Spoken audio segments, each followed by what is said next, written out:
ಯೆಹೋವನು ನೀತಿವಂತರ ಕೂಗನ್ನು ಕೇಳಿ ಎಲ್ಲಾ ಕಷ್ಟಗಳಿಂದ ಅವ್ರನ್ನ ಬಿಡಿಸ್ತಾನೆ. ದೇವ್ರು ಏನ್ ಮಾಡ್ತಾರಂತೆ? ಯಾರು ಪ್ರಾರ್ಥನೆ ದೇವ್ರು ಕೇಳೋದು? ಹೇಳ್ರಿ ಜೋರಾಗಿ, ಯಾರು ಪ್ರೇಯರ್ ದೇವ್ರು ಕೇಳ್ತಾರೆ? ನೀತಿವಂತನ ಪ್ರಾರ್ಥನೆ ದೇವ್ರು ಕೇಳ್ತಾರೆ. ಎಷ್ಟು ಜನ ನೀತಿವಂತರಂದ್ರೆ ಏನು ಗೊತ್ತಾ? ನೀತಿವಂತರಂದ್ರೆ ಏನು? ಆತನಲ್ಲಿ ಇದ್ದುಕೊಂಡು ನಂಬಿಕೆ ಉಳ್ಳವರಾಗಿ ನಾವು ಜೀವಿಸ್ಬೇಕು.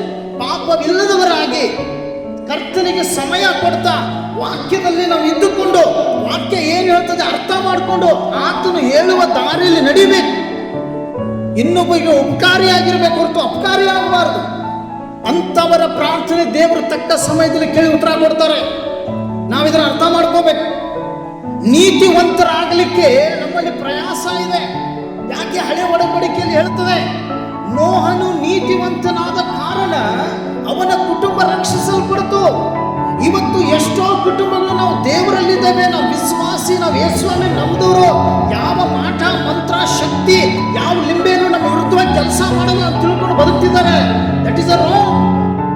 ಯಾರು ಪ್ರಾರ್ಥನೆ ದೇವರು ಕೇಳ್ತಾರೆ? ನೀತಿವಂತರ ಪ್ರಾರ್ಥನೆ ಕೇಳ್ತಾರೆ. ಯಾರು ಹಿಂಗ ಅನ್ಕೋಬೇಕು? ನೀತಿವಂತರು ಈ ತರ ಅನ್ಕೋಬೇಕು. ನಮಗೇನು ತಟ್ಟೋದಿಲ್ಲ, ನಾವು ದೇವರ ಮಗಳು, ದೇವರ ಮಗ, ನಾನು ಸಭೆಯ ಅಭಿಷೇಕದಲ್ಲಿದ್ದೇನೆ, ಸಭೆಯೊಂದಿಗಿದ್ದೇನೆ, ದೇವರ ರಾಜ್ಯಕ್ಕಾಗಿ ನೀತಿಗಾಗಿ ತವಕ ಪಡ್ತಾ ಇದ್ದೇನೆ, ನನ್ನದೇ ಆದ ನನ್ನ ಜೀವಿತ ದೇವರು ದೊಡ್ಡ ಸಾಕ್ಷಿ ಇಟ್ಟಿದ್ದಾರೆ.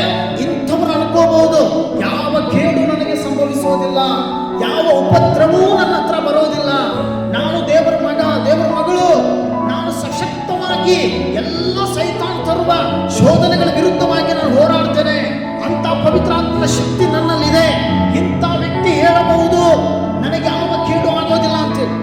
ಒಂದು ದಿನನೂ ಮೊಣಕಾಲು ಉರದೇ ಇರೋನು, ಪ್ರೇಯರ್ ಮಾಡದೇ ಇರೋನು, ಬೈಬಲ್ ಕೈಯಲ್ಲಿ ಹಿಡಿಯದೆ ಎಷ್ಟೋ ಜನ ಈ ಚರ್ಚಿಗೆ ಬಂದವರು ಇರ್ತಾರೆ. ಅಂಥವ್ರು ಅನ್ಕೋಬೇಕ್ರಿ ನಮಗೆ ಯಾವ ಕೇಡು ಬರೋದಿಲ್ಲ ಅಂತೇಳಿ. ನೀವು ಅನ್ಕೊಳ್ಳೋದು ನಿಮ್ಮನ್ನ ಕೊಲ್ತದೆ. ನೀವು ದೇವರಲ್ಲಿ ಭಯ, ಭಕ್ತಿ, ನೀತಿವಂತಿಕೆ ನಿಮ್ಮಲ್ಲಿದ್ರೆ ಮಾತ್ರ ನಿಮ್ಮನ್ನ ದೇವರಂತಹ ಶೋಧನೆಗಳಿಂದ ಬಿಡಿಸಬಲ್ಲನು. ನೀವು ಪಾಪಗಳನ್ನ ಮಾಡಿ, ತಪ್ಪುಗಳನ್ನ ಮಾಡಿ, ಎಲ್ಲವನ್ನು ಮಾಡಿ ನಂತರ ನನಗೇನು ಆಗೋದಿಲ್ಲ, ಏನೂ ಆಗೋದಿಲ್ಲ ಅನ್ಕೋಬೇಡ್ರಿ. ಅಂತ ಸಮಯದಲ್ಲಿ ಸೈತಾನ ತನ್ನ ಕಾರ್ಯವನ್ನು ಸಾಧಿಸಬಲ್ಲನು. ಅಂತ ಸಮಯವನ್ನೇ ದುರುಪಯೋಗ ಪಡಿಸ್ಕೋಬಲ್ಲನು ಸೈತಾನ. ನೀವು ತಪ್ಪಾಗಿ ಯೋಚಿಸುವಾಗ್ಲೇನೆ, ನೀವು ತಪ್ಪಾಗಿ ಇರುವಾಗ್ಲೇನೆ ಸೈತಾನ ದೊಡ್ಡ ಶೋಧನೆಯನ್ನು ತಂದು ಹಾಕಬಹುದು. ಯಾಕಂದ್ರೆ ನಾವು ಅಷ್ಟು ಕರೆಕ್ಟ್ ಇಲ್ಲ. ಯಾವ ಮನುಷ್ಯ ಕರೆಕ್ಟ್ ಇಲ್ಲ ಅವನಿಗೆ ದೇವರ ರಕ್ಷಣೆ ದೊರೀತದೆ ಅಂತೇಳಿ ನೆನೆಸಬಾರದು. ಯಾಕೆಂದ್ರೆ ದೇವರ ಪಾಪಿಗಳನ್ನು ರಕ್ಷಿಸ್ಲಿಕ್ಕೆ ಬಂದ ನಿಜ, ಆದ್ರೆ ಈಗ ನೀನು ಪಾಪಿ ಅಲ್ಲ, ನೀನು ದೇವರ ಮಗಳು, ನೀನು ರಕ್ಷಣೆಯಲ್ಲಿದ್ದೀ, ನಿನ್ನ ಪಾಪಗಳು ತೊಳೆಯಲ್ಪಟ್ಟಿದ್ದಾವೆ. ಆದ್ರೆ ಬೇಕೆಂದು ನೀನು ಪಾಪ ಮಾಡ್ತಾ ಇದ್ರೆ ನಿನಗೆ ಇನ್ಯಾವ ಥರದಿಂದಲೂ ಯಜ್ಞ ಇಲ್ಲ ನಿನ್ನನ್ನು ಉಳಿಸ್ಲಿಕ್ಕೆ, ರಕ್ಷಿಸ್ಲಿಕ್ಕೆ. ಅದಕ್ಕೆ ಬೈಬಲ್ ಹೇಳ್ತಾ ಇದೆ, ಯಾರ ಪ್ರಾರ್ಥನೆ ದೇವ್ರು ಕೇಳೋದು? ನೀತಿವಂತನ ಪ್ರಾರ್ಥನೆಯನ್ನು ದೇವ್ರು ಕೇಳ್ತಾರೆ. ನೀತಿವಂತರ ಪ್ರಾರ್ಥನೆ ದೇವ್ರು ಕೇಳ್ತಾರೆ. ಇವತ್ತು ಕಿಚನಿಗೆ ಕೊಡೋ ಸಮಯ, ಕಿಚನ್ ಕಟ್ಟಿಯಲ್ಲಿ ನಿಂತ್ಕೊಂಡು ಅದಕ್ಕೆ ಕೊಡೋ ಸಮಯ, ಮನೆಯಲ್ಲಿ ಟಿವಿ ಮುಂದೆ ಕೊಡೋ ಸಮಯ, ಗಂಡನ ಜೊತೆ ಹೆಂಡತಿ ಜೊತೆ ಕುಟುಂಬದ ಜೊತೆ ಕೊಡೋ ಸಮಯ, ನಿನಗಾಗಿ ಪ್ರಾಣ ಕೊಟ್ಟ ಯೇಸುವಿಗಾಗಿ ನಿನ್ನ ಸಮಯ ಎಂದಾದ್ರೂ ಕೊಟ್ಟಿದೀಯಾ? ಎಂದಾದ್ರೂ ಕೊಟ್ಟಿದೀಯಾ? ಆತ ನಿನಗೋಸ್ಕರ ಸತ್ತನು, ನಿನಗೋಸ್ಕರ ಎದ್ದು ಬಂದನು, ನಿನಗೋಸ್ಕರ ಜೀವಿಸುತ್ತಾ ಇದ್ದಾನೆ, ಮತ್ತೆ ನಿನಗೋಸ್ಕರ ತಿರುಗಿ ಬರಲಿಕ್ಕಿದ್ದಾನೆ, ತಿರುಗಿ ಬಂದು ನಿನ್ನನ್ನು ತನ್ನ ರಾಜ್ಯದಲ್ಲಿ ಸೇರಿಸಲಿಕ್ಕಿದ್ದಾನೆ. ಅಂತ ದೇವರನ್ನ ಮರೆತು ಈ ಫ್ಯಾಮಿಲಿ, ಕುಟುಂಬ ಸಮಸ್ಯೆ, ಶೋಧನೆ, ಮನೆ, ಕೆಲಸ, ಬಟ್ಟೆ, ಅದು ಇದು ಅನ್ನೋದಕ್ಕೆ 24 ಗಂಟೆ ನಿನ್ನ ಜೀವನದಲ್ಲಿ ಕಳೆದು ಹೋಗ್ತಾ ಇದೆ. ಒಂದು ದಿನವಾದರೂ ದೇವರ ಉಪಕಾರಗಳನ್ನು ನೆನೆಸದೇ ಇರುವ ನಿನ್ನ ಹೃದಯ ಇಂಥ ಶೋಧನೆಗಳಿಂದ ದೇವರನ್ನು ಬಿಡಿಸ್ತಾರೆ ಅಂತೇಳಿ ಯಾಕೆ ನೆನೆಸ್ತಿ? ಸ್ವಲ್ಪ ದಿನಗಳ ಹಿಂದೆ ನಾನು ಕಾನ್ಫರೆನ್ಸ್ ಪ್ರೇಯರ್ ಅಲ್ಲಿದ್ದೆ. ಕಾನ್ಫರೆನ್ಸ್ ಪ್ರೇಯರ್ ಅಲ್ಲಿ ಇರಬೇಕಾದ್ರೆ एक बात परमेश्वर मेरे को बता दिया. ಒಂದು ವಿಷಯವನ್ನು ದೇವರು ನನಗೆ ಹೇಳಿದೆ. 2 ಕುಟುಂಬಗಳ ಕುರಿತು ದೇವರು ನನ್ನ ಜೊತೆ ಮಾತಾಡಿದ್ರು. ನಾನು ಈಗಲೂ ನಿಮಗೆ ಸತ್ಯ ಹೇಳಬೇಕು. ಈ ಜಂಚಿ ಪ್ರಾರ್ಥನಾ ಪರಮೇಶ್ವರನಲ್ಲಾಗಲೇ आहे.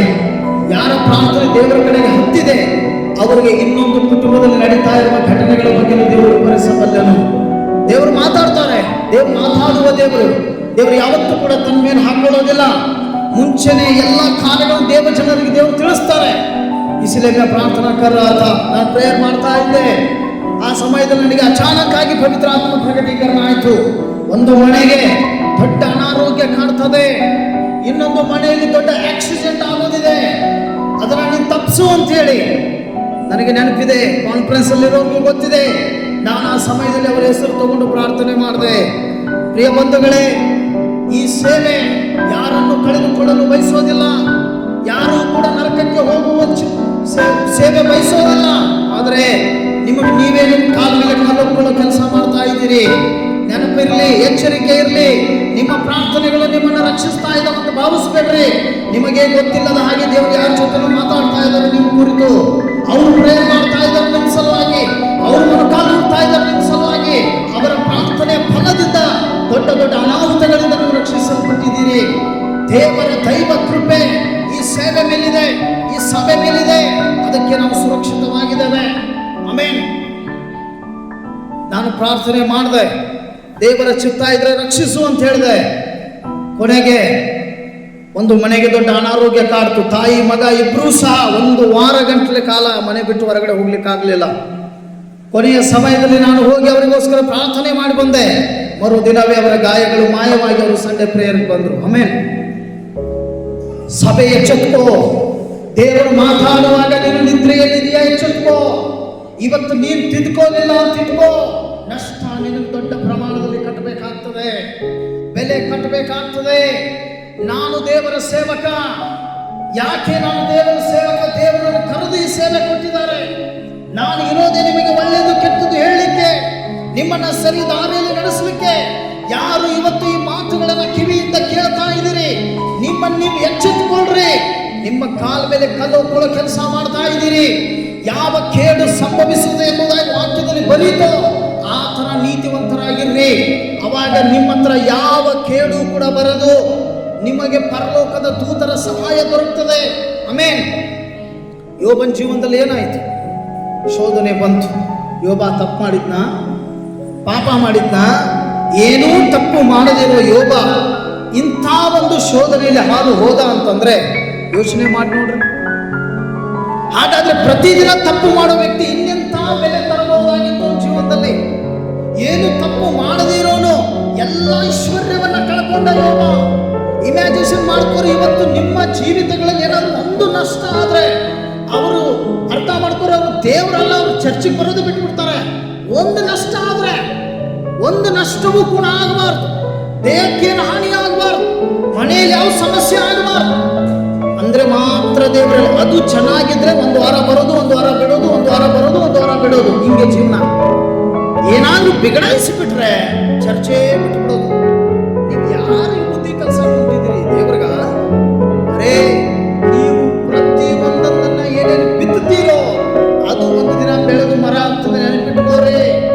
ಅದನ್ನ ಕೊಟ್ಲಿ ತಗೊಂಡು ಕಡಿಯೋನು ಒಂದಿನ ಬರ್ತಾನೆ ಆ ಗಿಡವನ್ನ. ಅದಕ್ಕೆ ಹೇಳ್ತೇನೆ, ನಿಮ್ಮನ್ನು ನೀವು ಎಚ್ಚರಿಸ್ಕೊಳ್ರಿ. ಇನ್ನೊಬ್ಬರು ನೋಡಿ ನಿಮ್ಮ ಕ್ರಿಸ್ತಿಯ ಜೀವನವನ್ನು ಜೀವಿಸಬೇಡ್ರಿ. ಇನ್ನೊಬ್ಬರು ನೋಡಿ ನೀವು ಪ್ರೇಯರ್ ಮಾಡೋದನ್ನ ಕಲಿಬೇಡ್ರಿ. ಇನ್ನೊಬ್ರು ಹೆಂಗಿರ್ತಾರ ನೋಡಿ ನಿಮ್ಮ ಬದುಕನ್ನ ಕಟ್ಕೋಬೇಡ್ರಿ. ನೀವು ಹೆಂಗಿರ್ಬೇಕು ಅನ್ನೋದನ್ನ ಬೈಬಲ್ ಅಲ್ಲಿ ಬರ್ದಿದೆ, ಹಂಗೂ ಇರ್ರಿ. ಆಮೆನ್. ಹಲ್ಲೆಲೂಯಾ. ಇನ್ನೊಬ್ರು ಚರ್ಚಿಗೆ ಬಂದ್ರೆ ಬರೋದು, ಇನ್ನೊಬ್ರು ಬರ್ಲಿಲ್ಲ ಅಂದ್ರೆ ಬಿಟ್ಬಿಡೋದು. ಎಷ್ಟೋ ಫ್ಯಾಮಿಲಿಗಳು ಇವತ್ತು ಈ ತರ ಮಾಡ್ತಾ ಇದ್ದಾವೆ. ಯಾರಾದ್ರೂ ಅವ್ರ ಚರ್ಚಿಗೆ ಬರಲ್ವಾ ಅಂದ್ರೆ ಇವರು ಕೂಡ ಬಿಟ್ಟು ಬಿಡ್ತಾರೆ. ऐसे जे लोग हैं इस मिनिस्ट्री में, ऐसे जे लोग एक दिन ये मिनिस्ट्री छोड़ के परमेश्वर इनको निकल जाएगा. ಇವರು ಹೋಗ್ಬಿಡ್ತಾರೆ ಒಂದಿನ. ಬೇರು ಸಹಿತ ಜೀವನವನ್ನು ಕಿತ್ತೋಗಿದ್ದಾರೆ. ಯಾಕೆ? ಯಾವ ಮರ ಫಲ ಕೊಡೋದಿಲ್ವೋ ಅಂಥ ಮರವನ್ನ ದೇವರು ತನ್ನ ಆಲಯದಲ್ಲಿ ಇಟ್ಕೊಳ್ಳೋದಿಲ್ಲ. ಆ ಜಾಗ ವ್ಯರ್ಥವಾಗಿ ಹೋಗೋದು ದೇವರು ಬಿಡೋದಿಲ್ಲ. ನಿಮಗೊಂದು ಕಡೆ ಚಾನ್ಸ್ ದೇವರಿದ್ದಾರೆ ಲೈಫಲ್ಲಿ. ನಾವಿವತ್ತು ಬದುಕಿದ್ದೇವೆ ಅಂದ್ರೆ ಇದು ಕಡೆ ಚಾನ್ಸ್ ನಮಗೆ. ನಾವಿವತ್ತು ಜೀವಂತವಾಗಿದ್ದೇವೆ ಅಂದ್ರೆ ದೇವರು ಕೊಟ್ಟಂತ ಒಂದು ಅವಕಾಶ. ಇಲ್ಲ ಅಂತಂದ್ರೆ ನಾವು ಏನಾಗ್ತಿದ್ವಿ? ಇಷ್ಟೊತ್ತಿಗೆ ಶತ್ರುವಿನ ನೆರಳಿನಲ್ಲಿ ಬಿದ್ದು ಮಣ್ಣಾಗಿ ಹೋಗ್ಬೇಕಾಗಿತ್ತು. ಯೋಬ ಏನ್ ಮಾಡ್ದ? ಯೋಬನ ಹತ್ರ ಬಹಳ ಐಶ್ವರ್ಯ ಇತ್ತು. ಸೈತಾನ ಮೊದಲನೇ ಅಸ್ತ್ರ ಏನು ಉಪಯೋಗಿಸ್ದ ಗೊತ್ತಾ? ಯೋಬನ ವಿರುದ್ಧವಾಗಿ ಅವನಲ್ಲಿರುವ ಐಶ್ವರ್ಯವನ್ನ ಕಸ್ಕೊಂಡ. ಏನ್ ಕಸ್ಕೊಂಡ? ಅವನಲ್ಲಿರುವ ಐಶ್ವರ್ಯವನ್ನ ಕಸ್ಕೊಂಡ. ಸಣ್ಣ ಉದಾಹರಣೆ ಹೇಳ ನಿಮ್ಗೆ. ನಿಮ್ಮ ಹತ್ರ ಈಗ ಏನೂ ಇಲ್ಲ, ಈಗ ನಿಮ್ಮ ಹತ್ರ ದೇವರಿದ್ದಾರೆ. ನೆನಪಿಟ್ಕೋರಿ. ನಿಮ್ಮ ಹತ್ರ ಈಗ ಏನೂ ಇಲ್ಲ, ಈಗ ನಿಮ್ಮ ಹತ್ರ ದೇವರಿದ್ದಾರೆ. ಆಮೇಲೆ ನಿಮ್ಮ ಹತ್ರ ಎಲ್ಲ ಇರ್ತದೆ, ಅವಾಗ ನಿಮ್ಮ ಹತ್ರ ದೇವರು ಇರಲ್ಲ. ಹಾಗಾದ್ರೆ ನೀವು ಯಾವುದನ್ನು ಪ್ರೀತಿಸ್ತೀರಿ? ದೇವರನ್ನ ಪ್ರೀತಿಸ್ತೀರೋ ಈ ಲೋಕದ ಐಶ್ವರ್ಯವನ್ನು ಪ್ರೀತಿಸ್ತೀರೋ? ಯಾವುದು? ನಿಮಗೆ ಐಶ್ವರ್ಯ ಬೇಕಂದ್ರೆ ಅದು ಸಿಗ್ತದೆ, ಆದರೆ ದೇವರು ಸಿಗಲ್ಲ. ನಿಮಗೆ ಐಶ್ವರ್ಯ ಬೇಡ, ದೇವರು ಬೇಕಂದ್ರೆ ಖಂಡಿತ ದೇವರು ನಿಮಗೆ ಸಹಾಯ ಮಾಡ್ತಾರೆ. ಆಮೇಲೆ ಹಲ್ಲೆಲೂಯಾ. ಒಂದು ವಿಷಯ ಇಲ್ಲಿ ಬಯಸ್ತೇನೆ. ನನಗೆ ನಿನ್ನೆ ರಾತ್ರಿ ಪ್ರಾರ್ಥಿಸಬೇಕಾದ್ರೆ ದೇವರು ಹಲವಾರು ವಿಷಯಗಳನ್ನು ಪ್ರಕಟಿಸಿದ, ಮಿನಿಸ್ಟ್ರಿ ವಿಷಯವಾಗಿ. ನಾನು ಈ ಸೇವೆಯ ಕುರಿತು ದೇವರ ಬಳಿಗೆ ಬಹಳ ಸಲ ಕೇಳ್ತಿರ್ತೇನೆ, ದೇವರೇ ನಿನ್ನ ಉತ್ತರ ನನಗೆ ಬೇಕಾಗಿದೆ ಮಿನಿಸ್ಟ್ರಿ ವಿಷಯವಾಗಿ ಅಂತ. ಒಂದಿನ ಒಬ್ಬ ಬ್ರದರ್ ಇಲ್ಲಿ ನಿಂತ್ಕೊಂಡು ಒಂದು ಮಾತು ಹೇಳಿ ಹೋದ್ರು ಈ ಸೇವೆಯ ಬಗ್ಗೆ. ದೇವದೂತರು ನಿಮ್ಮ ಊರು ವಿರುದ್ಧವಾಗಿ ಹಿಂಗೆ ಬಾಣ ಹಿಡ್ಕೊಂಡು ನಿಂತಿದ್ದಾರೆ, ದಯವಿಟ್ಟು ಎಚ್ಚರವಾಗ್ರಿ, ಇಲ್ಲಾಂದ್ರೆ ಅವ್ರು ಬಾಣ ಬಿಟ್ಬಿಟ್ರು ಅಂದ್ರೆ ಅದಕ್ಕೆ ಗುರಿ ಆಗೋದು 100% ಅಂತ. ಸೊ ನಾನು ಯಾಕೆ ಹೇಳಿ ಬಯಸ್ತಾ ಇದ್ದೇನೆ ಅಂತಂದ್ರೆ, ನಿಮ್ಮನ್ನು ನೀವು ಎಚ್ಚೆತ್ಕೊಳ್ಳೋ ಸಮಯ ಬಂದಿದೆ. ನೀವೇನಾದ್ರೂ ಎಚ್ಚೆತ್ಕೊಳ್ಳಿಲ್ಲ ಅಂತಂದ್ರೆ ದೇವರ ಮೇಲೆ ಭಾರ ಹಾಕ್ಲಿಕ್ಕೆ ಹೋಗ್ಬೇಡ್ರಿ, ದೇವರ ಮಾತು ಒಪ್ಪುದಿಲ್ಲ. ಯೋಬನ ಜೀವನದಲ್ಲಿ ಎಲ್ಲ ನಷ್ಟವಾಗುತ್ತಾ ಬಂತು. ಮೊದಲನೆಯ ಒಂದು ಅಸ್ತ್ರವನ್ನೇ ಕಸ್ಕೊಂಡ್ಬಿಟ್ಟ ಸೈತಾನ. ಏನದು? ಐಶ್ವರ್ಯ ಹೋದ್ಮೇಲೆ ಹೆಂಡತಿರು ಹೋಗ್ಬಿಟ್ಲು. ಅರ್ಥ ಆಯ್ತಾ? ಐಶ್ವರ್ಯ ಹೋಯ್ತು ಅಂದ್ರೆ ಹೆಂಡತಿರು ಹೋಗ್ತಾಳೆ. ಇವತ್ತು ಗಂಡ ಹೆಂಡತಿಗೆ ಕೇಳಿದ್ದನ್ನ ಕೊಡಿಸ್ಲಿಲ್ಲ ಅಂದ್ರೆ ಹೆಂಡತಿರು ಬಿಟ್ಟು ಹೋಗ್ತಾಳೆ. ಹಲ್ಲೆಲೂಯಾ. ಯೋಚನೆ ಮಾಡ್ರಿ, ಅಪ್ಪ ಮಕ್ಕಳಿಗೆ ಕೇಳಿದ್ದನ್ನ ಕೊಡಿಸ್ಲಿಲ್ಲ ಅಂದ್ರೆ ಮುಂದಿನ ಮಕ್ಕಳು ತಪ್ಪದಾರಿ ಹಿಡಿದ್ಬಿಟ್ಟು ತಮಗ್ ಬೇಕಾದದನ್ನ ಪಡ್ಕೊಳ್ಳಿಕ್ಕೆ ತಪ್ಪದಾರಿಯಲ್ಲಿ ಜೀವಿಸ್ಲಿಕ್ಕೆ ಹೋಗ್ತಾರೆ. ಎಲ್ಲಿವರೆಗೂ ಐಶ್ವರ್ಯ ಇರ್ತದೆ ಅಲ್ಲಿವರೆಗೂ ಡ್ಯಾಡಿ, ಯಜಮಾನ್ರೇ, ಯಜಮಾನ್ತಿಯರೇ ಇಂಥ ಶಬ್ದಗಳು. ಯಾವಾಗ ಏನು ಇಲ್ಲ ಅಂತ ವ್ಯಕ್ತಿ ಹತ್ರ ತಿಳಿತದೋ ಅವಾಗ ರೆಸ್ಪೆಕ್ಟ್ ಹೋಯ್ತು, ಗೌರವ ಹೋಯ್ತು, ಪ್ರೀತಿ ಹೋಯ್ತು. ಹಾಗಾದ್ರೆ ಯೋಬನ ಜೀವನದಲ್ಲಿ ಏನಾಯ್ತು? ಇದೇ ಆಯ್ತು. ಐಶ್ವರ್ಯ ಹೋದಾಗ ಮಕ್ಕಳು ಹೋಗ್ಬಿಟ್ರು. ಯೋಚನೆ ಮಾಡಿ ನೋಡಿ, ಐಶ್ವರ್ಯ ಹೋದಾಗ ಮಕ್ಕಳು ಹೋದ್ರು, ಹೆಂಡತಿ ಹೋಯ್ತು. ಇವನು ಎಲ್ಲಿ ಬಂದು ಬಿದ್ದ? ಬೀದಿಯಲ್ಲಿ ಬಂದು ಬಿದ್ದ. ಆದ್ರೆ ದೇವರನ್ನ ಮರೆತ್ನ? ಎಂಥ ಶೋಧನೆ ಬಂದ್ರು, ಎಂಥ ಕಷ್ಟ ಬಂದ್ರು, ಯೋಬ ಮಾತ್ರ ದೇವರನ್ನು ಬಿಡ್ಲಿಲ್ಲ. ಇವತ್ತು ನಮ್ಮದಲ್ಲಿ ಎಂಥ ಜನ ಇದ್ದಾರೆ ಗೊತ್ತಾ? ಪಾಸ್ಟರ್ ನೋಡಿ ಚರ್ಚಿಗೆ ಬರೋರು ಇದ್ದಾರೆ, ದೇವರು ನೋಡಿ ಅಲ್ಲ. ಹಲ್ಲೆಲೂಯಾ.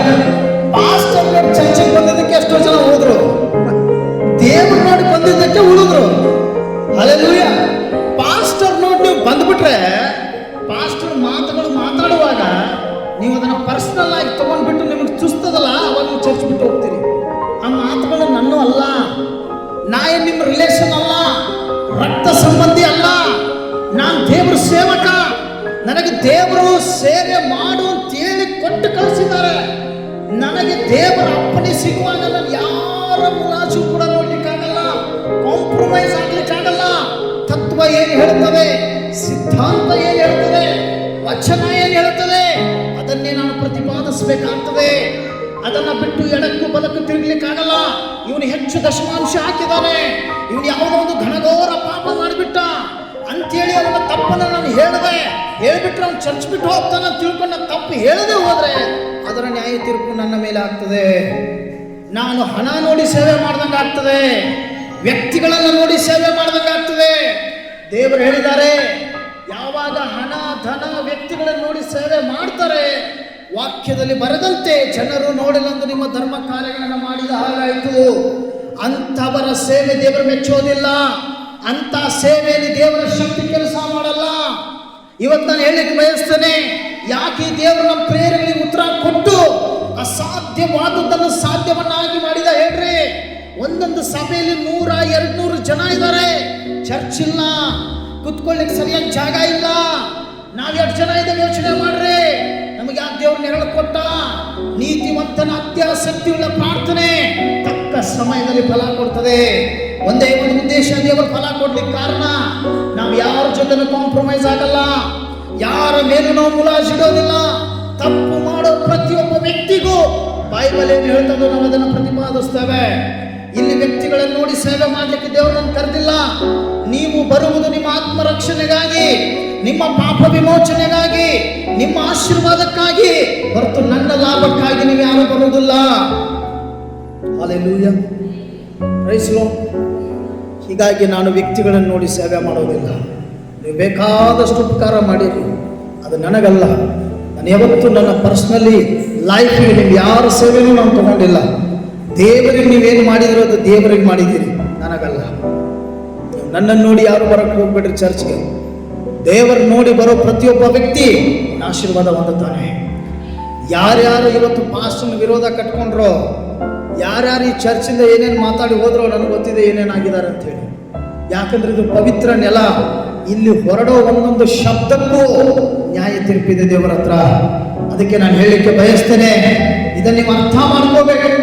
ಜೀವನದ ಉದ್ದಗಲಕ್ಕೂ ನಿಮಗೆ ಕೊಟ್ಟಿರುವಂತಹ ಈ ಸೇವೆಯನ್ನ ಪ್ರಾಮಾಣಿಕವಾಗಿ ಗೌರವಿಸಿ, ಪ್ರೀತಿಸ್ರಿ.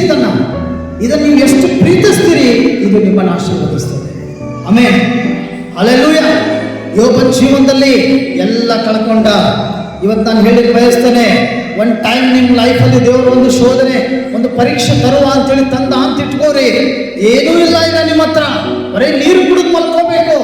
ದೇವರಿಗೆ ದೋಷಣೆ ಇಡ್ತೀರೋ, ಅಥವಾ ದೇವರು ಯೆಹೋವನೇ ಕೊಟ್ಟನು, ಯೆಹೋವನೇ ತೆಗೆದುಕೊಂಡನು, ಯೆಹೋವನ ನಾಮಕ್ಕೆ ಸ್ತೋತ್ರವಾಗಲಿ ಅಂತೇಳಿ ಯೋಬನ ನಂಬಿಕೆಯನ್ನು ನಿಮ್ಮ ಹೃದಯದಲ್ಲಿ ಕಾಪಾಡ್ಕೋತೀರೋ, ಹೇಗಿರ್ತೀರಿ ಅನ್ನೋದ್ರ ಮೇಲೆ ನೀವು ಪರೀಕ್ಷೆಯಲ್ಲಿ ಪಾಸು ಫೇಲು ಅನ್ನೋದು ತೀರ್ಮಾನ ಆಗ್ತದೆ.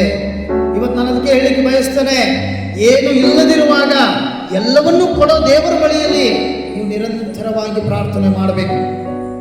ನಿನ್ನೆ ದಿನ ಒಬ್ಬ ವ್ಯಕ್ತಿಗೆ ನಾನು ಒಂದು ಮಾತು ಹೇಳಿದೆ, ದಯವಿಟ್ಟು ಇವತ್ತು ಕೆಲಸಕ್ಕೆ ಹೋಗಬೇಡ, ಸೋಮವಾರ ದಿನ ಹೋಗು. ಇವತ್ತು ಸಬ್ಬತ್ ದಿನ, ಇವತ್ತು ನೀನು ಬಂದು ಆಶೀರ್ವಾದ ಹೊಂದಿ ನೀನು ಕೆಲಸಕ್ಕೆ ಹೋದರೆ ನಿನ್ನ ಜೀವನ ದೇವರ ಆಶೀರ್ವಾದ ಮಾಡ್ತಾರೆ, ನಿನ್ನ ಕೆಲಸ ದೇವರ ಆಶೀರ್ವಾದ ಮಾಡ್ತಾರೆ ಅಂತ ಹೇಳಿದೆ. ಆ ವ್ಯಕ್ತಿ ನನ್ನ ಮಾತು ನಿರಾಕರಿಸಿ ಇವತ್ತು ಬರದೇ ಹೋದನು. ನೆನಪಿಟ್ಕೋರಿ, ಇದರ ಕುರಿತು ನನಗೆ ನಿನ್ನೆ ಭವಿಷ್ಯವಾಣಿಯಾಗಿ ದೇವರು ಮಾತನಾಡಿದ್ದಾರೆ. ऐसे लोगों के जीवन में परमेश्वर की क्रोध आ रहा है. ದೇವರ ಕೋಪ ಇಳಿತಾ ಇದೆ ಅಂತವರ ಮೇಲೆ. ನಾನಲ್ಲ, ನನ್ನಂತವ್ರು ಯಾರು ನಿಮ್ಮನ್ನು ಉಳಿಸ್ಕೊಳ್ಳೋಕ್ಕಾಗಲ್ಲ. ನೀವು ಮಾಡೋ ಪ್ರತಿಯೊಂದು ತಪ್ಪುಗಳು ಇಷ್ಟು ದಿನ ಮನುಷ್ಯರಿಗಾಗಿ ಮಾಡಿದ್ದೀರಿ, ಇನ್ಮೇಲೆ ನೀವು ದೇವರ ವಿಷಯದಲ್ಲಿ ತಪ್ಪು ಮಾಡ್ತಾ ಇದ್ದೀರಿ. ದೇವರ ವಿಷಯದಲ್ಲಿ ನೀವು ಏನಾದರೂ ತಪ್ಪು ಮಾಡ್ತಾ ಇದ್ದೀರಿ ಅಂದ್ರೆ ನಿಮ್ಮನ್ನು ರಕ್ಷಿಸಲಿಕ್ಕೆ ಯಾರಿಂದಲೂ ಸಾಧ್ಯ ಇಲ್ಲ. ನಿಮ್ಮ ಕಾಲ ಮೇಲೆ ಕಲ್ಲು ಹೊಕ್ಕೊಳ್ಳೋ ಕೆಲಸ ಮಾಡ್ತಾ ಇದ್ದೀರಿ. ಒಬ್ಬ ಪ್ರವಾದಿಯ ಮಾತನ್ನ, ಒಬ್ಬ ಭವಿಷ್ಯ ಭಕ್ತನ ಮಾತನ್ನ, ಒಬ್ಬ ಅಭಿಷಿಕ್ತ ಸೇವಕನ ಮಾತನ್ನ ನೀವೆಷ್ಟು ನಿರ್ಲಕ್ಷ್ಯ ಮಾಡ್ತೀರಿ, ಅಷ್ಟು ನಿಮ್ಮ ಕುಟುಂಬದ ಮೇಲೆ ನೀವು ಶೋಧನೆಗಳನ್ನು ಎಳ್ಕೋತಾ ಇದ್ದೀರಿ. ಬೋಲೋ ಯೇಸು ಮಸೀಹ್ ಕಿ, ಬೋಲೋ ಯೇಸು ಮಸೀಹ್ ಕಿ. ಇದನ್ನು ನಾವು ಅರ್ಥ ಮಾಡ್ಕೋಬೇಕು. ಸ್ವಲ್ಪ ದಿವಸಗಳ ಹಿಂದೆ ಒಬ್ಬ ಯಂಗ್ ಹುಡುಗಿ, ನಾನು ಅವನಿಗೆ ಹೇಳ್ತಿದ್ದೆ, ಐಸೆ ಲೋಗೋಂ ಕೆ ಘರ್ ಕೆ ಬೀಚ್ ಮೇ ಕಭಿ ಭಿ ಮತ್ ಬೇಟೋ ಅಂತ, ಕುತ್ಕೊಳ್ಳೋಕೆ ಹೋಗ್ಬೇಡ. ಅಂಥ ಒಂದು ಮನೆ ಹತ್ರ, ಅಂಥ ಒಂದು ಕುಟುಂಬದ ಹತ್ರ ಒಟ್ಟ ಕುತ್ಕೊಳ್ಳೋಕೆ ಹೋಗ್ಬೇಡ ಅಂತೇಳಿ ಹೇಳ್ತಿದ್ದೆ ನಾನು. ಅರ್ಥ ಮಾಡ್ಕೊ. ಆದರೆ ಅವಳು ಪಾಸ್ಟರ್ ಮಾತನ್ನು ಭಾಳ ತಿರಸ್ಕರಿಸಿದ್ಳು, ಈಸಿಯಾಗಿ ತಗೊಂಡ್ಲು. ಕೊನೆಗೆ ಅವಳ ಲೈಫ್ ಏನಾಯ್ತು ಗೊತ್ತಾ? ಲೈಫ್ ಛಿದ್ರ. ಸೈತಾನ ಅವಳನ್ನ ಯಾಮಾರಿಸ್ದ, ಮೋಸ ಮಾಡ್ದ, ಅವಳ ಜೀವನವನ್ನೇ ನರಕಕ್ಕೆ ತಗೊಂಡು. ಏನು ಲಾಭ ಮಾಡಿದ್ರು? ಯಾಕೆ ಈ ಸ್ಥಿತಿ ಬಂತು? ಪಾಸ್ಟರ್ ಮಾತನ್ನು ನಿರಾಕರಿಸಿದ್ದಕ್ಕೆ. ಇವತ್ತೆಷ್ಟೋ ಜನ ಇದ್ದಾರೆ. ನಿನ್ನೆ ರಾತ್ರಿ ನಾನು ಪ್ರಾರ್ಥನೆ ಮಾಡಬೇಕಾದ್ರೆ ಬಹಳ ಹಲ್ಚಲಾಗ್ತಕ್ಕಂಥ ವಿಷಯ ದೇವರು ಹೇಳಿದರು. ಎಷ್ಟು ಜನ ಮಿನಿಸ್ಟ್ರಿಯಲ್ಲಿ ಈ ಗಾಡ್ಸ್ ಕ್ರಿಯೇಷನ್ ಮಿನಿಸ್ಟ್ರಿ ಚರ್ಚ್ ಬಗ್ಗೆ ತಪ್ಪಾಗಿ ಮಾತಾಡಿದಿರಿ, ಈ ಪಾಸ್ಟರ್ ಬಗ್ಗೆ ತಪ್ಪಾಗಿ ಮಾತಾಡಿದ್ರಿ. ಇವತ್ತೇ ಚರ್ಚ್ಗೆ ಕ್ಷಮೆ ಕೇಳಿ ಹೋಗ್ರಿ, ಇಲ್ಲ ಅಂದ್ರೆ ನನಗೆ ನಿರೀಕ್ಷೆ ಇಲ್ಲ. ನೀವು ದೇವರ ಕೋಪಕ್ಕೆ ಗುರಿಯಾಗಲಿಕ್ಕೆ ಹೋಗ್ತಾ ಇದ್ದೀರಿ. ಅನ್ಎಕ್ಸ್ಪೆಕ್ಟೆಡ್ ಸಮಯದಲ್ಲಿ ದೇವರ ತಿರುಗು ಬಾಣ ನಿಮಗೆ ತಿರುಗಿತು, ಎಚ್ಚರಿಕೆ. ದೇವದೂತರ ರಕ್ಷಣೆಯನ್ನು ನೀವು ಕಳ್ಕೋತಾ ಇದ್ದೀರಿ. ದೊಡ್ಡ ದೊಡ್ಡ ಶೋಧನೆಗಳು ನಿಮ್ಮ ಕುಟುಂಬದ ಮೇಲೆ ಅಪ್ಪಳಿಸಿ ಬರ್ತವೆ, ನೆನಪಿಟ್ಕೋರಿ. ನೀವು ಊಹೆ ಮಾಡಲಿಕ್ಕೂ ಅಸಾಧ್ಯವಾದ ರೀತಿಯಲ್ಲಿ ಅಘೋರವಾದಂತಹ ಗುಂಡಿ ಒಳಗಡೆ ಸೈತಾನ ತಳ್ತಾನೆ. ಪ್ಲೀಸ್ ನನ್ನ ಮಾತು ಕೇಳ್ರಿ. ನಿಮ್ಮ ಒಂದು ಕ್ಷಮೆ ನಿಮ್ಮನ್ನು ಕಾಪಾಡ್ತದೆ. ಮನೆಗಳಲ್ಲಿ ಜಗಳಗಳು, ಅನಾರೋಗ್ಯಗಳು, ಸಮಸ್ಯೆಗಳು, ಪ್ರಾಬ್ಲಮ್ಗಳು, ತಂದೆ ತಾಯಂದಿರಿಗೆ ಅವಿಧೇಯತ್ವ, ಅರ್ಥ ಮಾಡ್ಕೊರಿ, ಆಕ್ಸಿಡೆಂಟ್, ಮರಣ ಸ್ಟಾರ್ಟ್ ಆಗ್ತಾ ಇದೆ. ನಾನೇನೂ ಮಾಡ್ಲಿಕ್ಕಾಗಲ್ಲ. ದೇವ್ರ ಮುಂದೆ ನಾನು ಇಷ್ಟೇ ಕೇಳ್ಬೋದು, ಯಾರು ನಿನ್ನ ಪಾದ ಸನ್ನಿಧಿಯಲ್ಲಿ ನೀತಿವಂತರಿದ್ದಾರೆ ಅವರನ್ನು ರಕ್ಷಿಸುವುದೇ. ಅಬ್ರಹಾಮ ಅದನ್ನೇ ಮಾಡ್ದ. ಒಬ್ಬ ನೀತಿವಂತ ನೀತಿವಂತನಿದ್ರು, ಒಂದು 10 ಜನ, ಒಂದು 50 ಜನ ನೀತಿವಂತರಿದ್ರು. ಆ ಸೊದೋಮ ಗೊಮೋರ ಪಟ್ಟಣವನ್ನು ಉಳಿಸ್ತೀಯ ದೇವ್ರೆ? ದೇವ್ರೇನದ ಅಬ್ರಾಮನಿಗೆ 50 ಜನ ಇದ್ರು ನಾನು ಆ ಪಟ್ಟಣ ನಾಶ ಮಾಡೋದಿಲ್ಲ, ಉಳಿಸ್ತೇನೆ. ಇವತ್ತು ನಾ ದೇವ್ರು ಹೇಳಲಿಕ್ಕೆ ನನ್ನ ಕಣ್ಣಿಗೆ ಒಬ್ರು ಕಾಣಲಿಲ್ಲ, ಉಳಿಸು ದೇವ್ರ ಹೇಳಲಿಕ್ಕೆ ಒಬ್ರು ಕಾಣಲಿಲ್ಲ. ಏನ್ ಮಾಡಕ್ಕಾಗ್ತದೆ? ಎಲ್ಲರ ಮನೆಗಳಲ್ಲಿ ಪ್ರಾರ್ಥನೆ ಸ್ಟಾಪ್ ಆಗಿ ಹೋಗಿದೆ. ಎಲ್ಲರೂ ಸಭೆಗೆ ಆವಿದೆಯರು, ಪಾಸ್ಟ್ರಿಗೆ ಆವಿದೆಯರು. ಇಷ್ಟು ದಿನ ತಾಳಿದ ಪವಿತ್ರ ಆತ್ಮ ಇನ್ನು ಮುಂದೆ ತಾಳಲ್ಲ. ನೀವು ಅರ್ಥ ಮಾಡ್ಕೋರಿ, ಇಲ್ಲಿ ಎಷ್ಟು ಹಳೆ ಹೋಗ್ತವೆ ಅಷ್ಟು ಹೊಸ ಬರ್ತವೆ. ಆದ್ರೆ ನಾನು ಹೇಳೋದಿಷ್ಟೇ, ನಿಮ್ಮ ಜೀವನವನ್ನು ನರಕಕ್ಕೆ ತಳ್ಳಬೇಡ್ರಿ. ನಿಮ್ಮ ವಾಹನಗಳ ಮೇಲೆ ಪ್ರಯಾಣಿಸುವ ಯಜಮಾನರುಗಳಿಗೆ ಎಚ್ಚರಿಕೆ ಕೊಡ್ರಿ. ಪ್ರೇಯರ್ ಮಾಡದೆ ಯಾರು ಸುರಕ್ಷಿತವಾಗಿ ಸ್ಥಳ ಮುಟ್ಟೋದಿಲ್ಲ. ಅರ್ಥ ಮಾಡ್ಕೋರಿ. ಪ್ರಾರ್ಥನೆ ಮಾಡದೆ ಪ್ರತಿಯೊಂದು ಮನೆಯಲ್ಲಿ ದುರಾತ್ಮ ಎಂಟ್ರಿ ಆಗ್ತಾನೆ. ಈ ತರಹದ ಒಂದು ವಿಶೇಷವಾದ ಶಕ್ತಿ ಕೆಲಸ ಮಾಡ್ತಾ ಇದೆಯಲ್ಲ, ವಿಶ್ವಾಸಿ ಮನೆಗಳಲ್ಲಿ ಛಿದ್ರ ಮಾಡಬೇಕು ಅಂತೇಳಿ ಸೈತಾನ ತನ್ನ ಒಂದು ಪ್ರಯೋಗವನ್ನು ಮಾಡ್ತಾ ಇದ್ದಾನೆ. ನಾನು ಹೇಳಲಿಕ್ಕೆ ಬಯಸ್ತೇನೆ, ನಿಮ್ಮನ್ನು ನೀವು ರಕ್ಷಿಸಿಕೊಳ್ಳಿಕ್ಕೆ ಇರೋದು ಒಂದೇ ಒಂದು ದಾರಿ, ಪ್ರಾರ್ಥನೆ. ಇಲ್ಲ ಅಂದ್ರೆ ನೀವು ನಿರೀಕ್ಷೆ ಮಾಡೋಕ್ಕಾಗಲ್ಲ. ನಿಮ್ಮ ಮಕ್ಕಳಿಂದಲೇ ನಿಮಗೆ ಅಪಮಾನ ಆಗ್ಬೋದು, ನಿಮ್ಮ ಮಕ್ಕಳಿಂದ ನಿಮ್ಮ ಮಾನ ಮರ್ಯಾದೆ ಕೆಳಗಡೆ ತಳ್ಳಲ್ಪಡಬಹುದು, ನಿಮ್ಮ ಮಕ್ಕಳಿಂದಲೇ ನೀವು ತಿರಸ್ಕರಿಸಲ್ಪಡಬಹುದು. ನೀವು ಅಂದ್ಕೊಂಡದ್ದು ಯಾವುದು ನಡೆಯೋದಿಲ್ಲ, ಎಲ್ಲ ಉಲ್ಟಾನೇ ನಡೆಯೋದು. ಅರ್ಥ ಮಾಡ್ಕೋರಿ. ಇಷ್ಟು ದಿನ ಎಲ್ಲ ಸರಿಯಾಗಿ ಬಂದಿದೆ, ನಂತರ ಎಲ್ಲ ಬಿಗಡಾಯಿಸ್ತಾ ಹೋಗ್ತದೆ. ಯಾಕೆ ಈ ಥರ ಯಾಕಾಗ್ತದೆ? ಮಕ್ಕಳು ಅನಾರೋಗ್ಯಕ್ಕೆ ತಳ್ಳಲ್ಪಡ್ತಾರೆ. ಹುಷಾರಾಗಿರ್ರಿ. ನಿಮ್ಮ ಹಣ ಎಲ್ಲಿ ಹೋಗಬೇಕು ಅಲ್ಲಿ ಸೈತಾನ ಬಾಗಿಲು ಓಪನ್ ಮಾಡಿಟ್ಟಿದ್ದಾನೆ. ನೀವು ನಿಮ್ಮ ಕುಟುಂಬ ರಕ್ಷಣೆ ಇರುವುದು ಬಹಳ ಮುಖ್ಯ. ಇಲ್ಲ ಅಂದ್ರೆ ನೀವು ನಷ್ಟದಲ್ಲಿ ಇರ್ತೀರಿ. ನಿಮ್ಮ ದುಡಿಮೆಯ ಶ್ರಮ ಆಲಯಕ್ಕೆ ಬರದೇ ಹೋದ್ರೆ ಅದರ ತಿರುಗಿ ಪ್ರತಿಫಲ ದೊಡ್ಡದಾಗಿರ್ತದೆ. Hallelujah, praise lord. ಅರ್ಥ ಮಾಡ್ಕೊಳ್ಳೋ ಒಬ್ಬ ತಾಯಿ ಭಾನುವಾರ ಒಂದು ಮಾತು ಹೇಳಿ ಹೋಗ್ತಾಳೆ, ನಾನು ದೇವ್ರ ಮುಂದೆ ಪ್ರಾರ್ಥನೆ ಮಾಡಿ ಹರಕೆ ಹೊತ್ತಿದ್ದೇನೆ. ಏನೆಂಬುದಾಗಿ ಅಂತಂದ್ರೆ, ನನ್ನ ಮಗ SSLCಯಲ್ಲಿ ಪಾಸ್ ಆದರೆ ನಾನು ದೇವರಿಗೆ ಕಾಣಿಕೆಯಾಗಿ ನಾನು ಕೊಡ್ತೇನೆ ಎಂಬುದಾಗಿ ಹೇಳಿದ್ರು.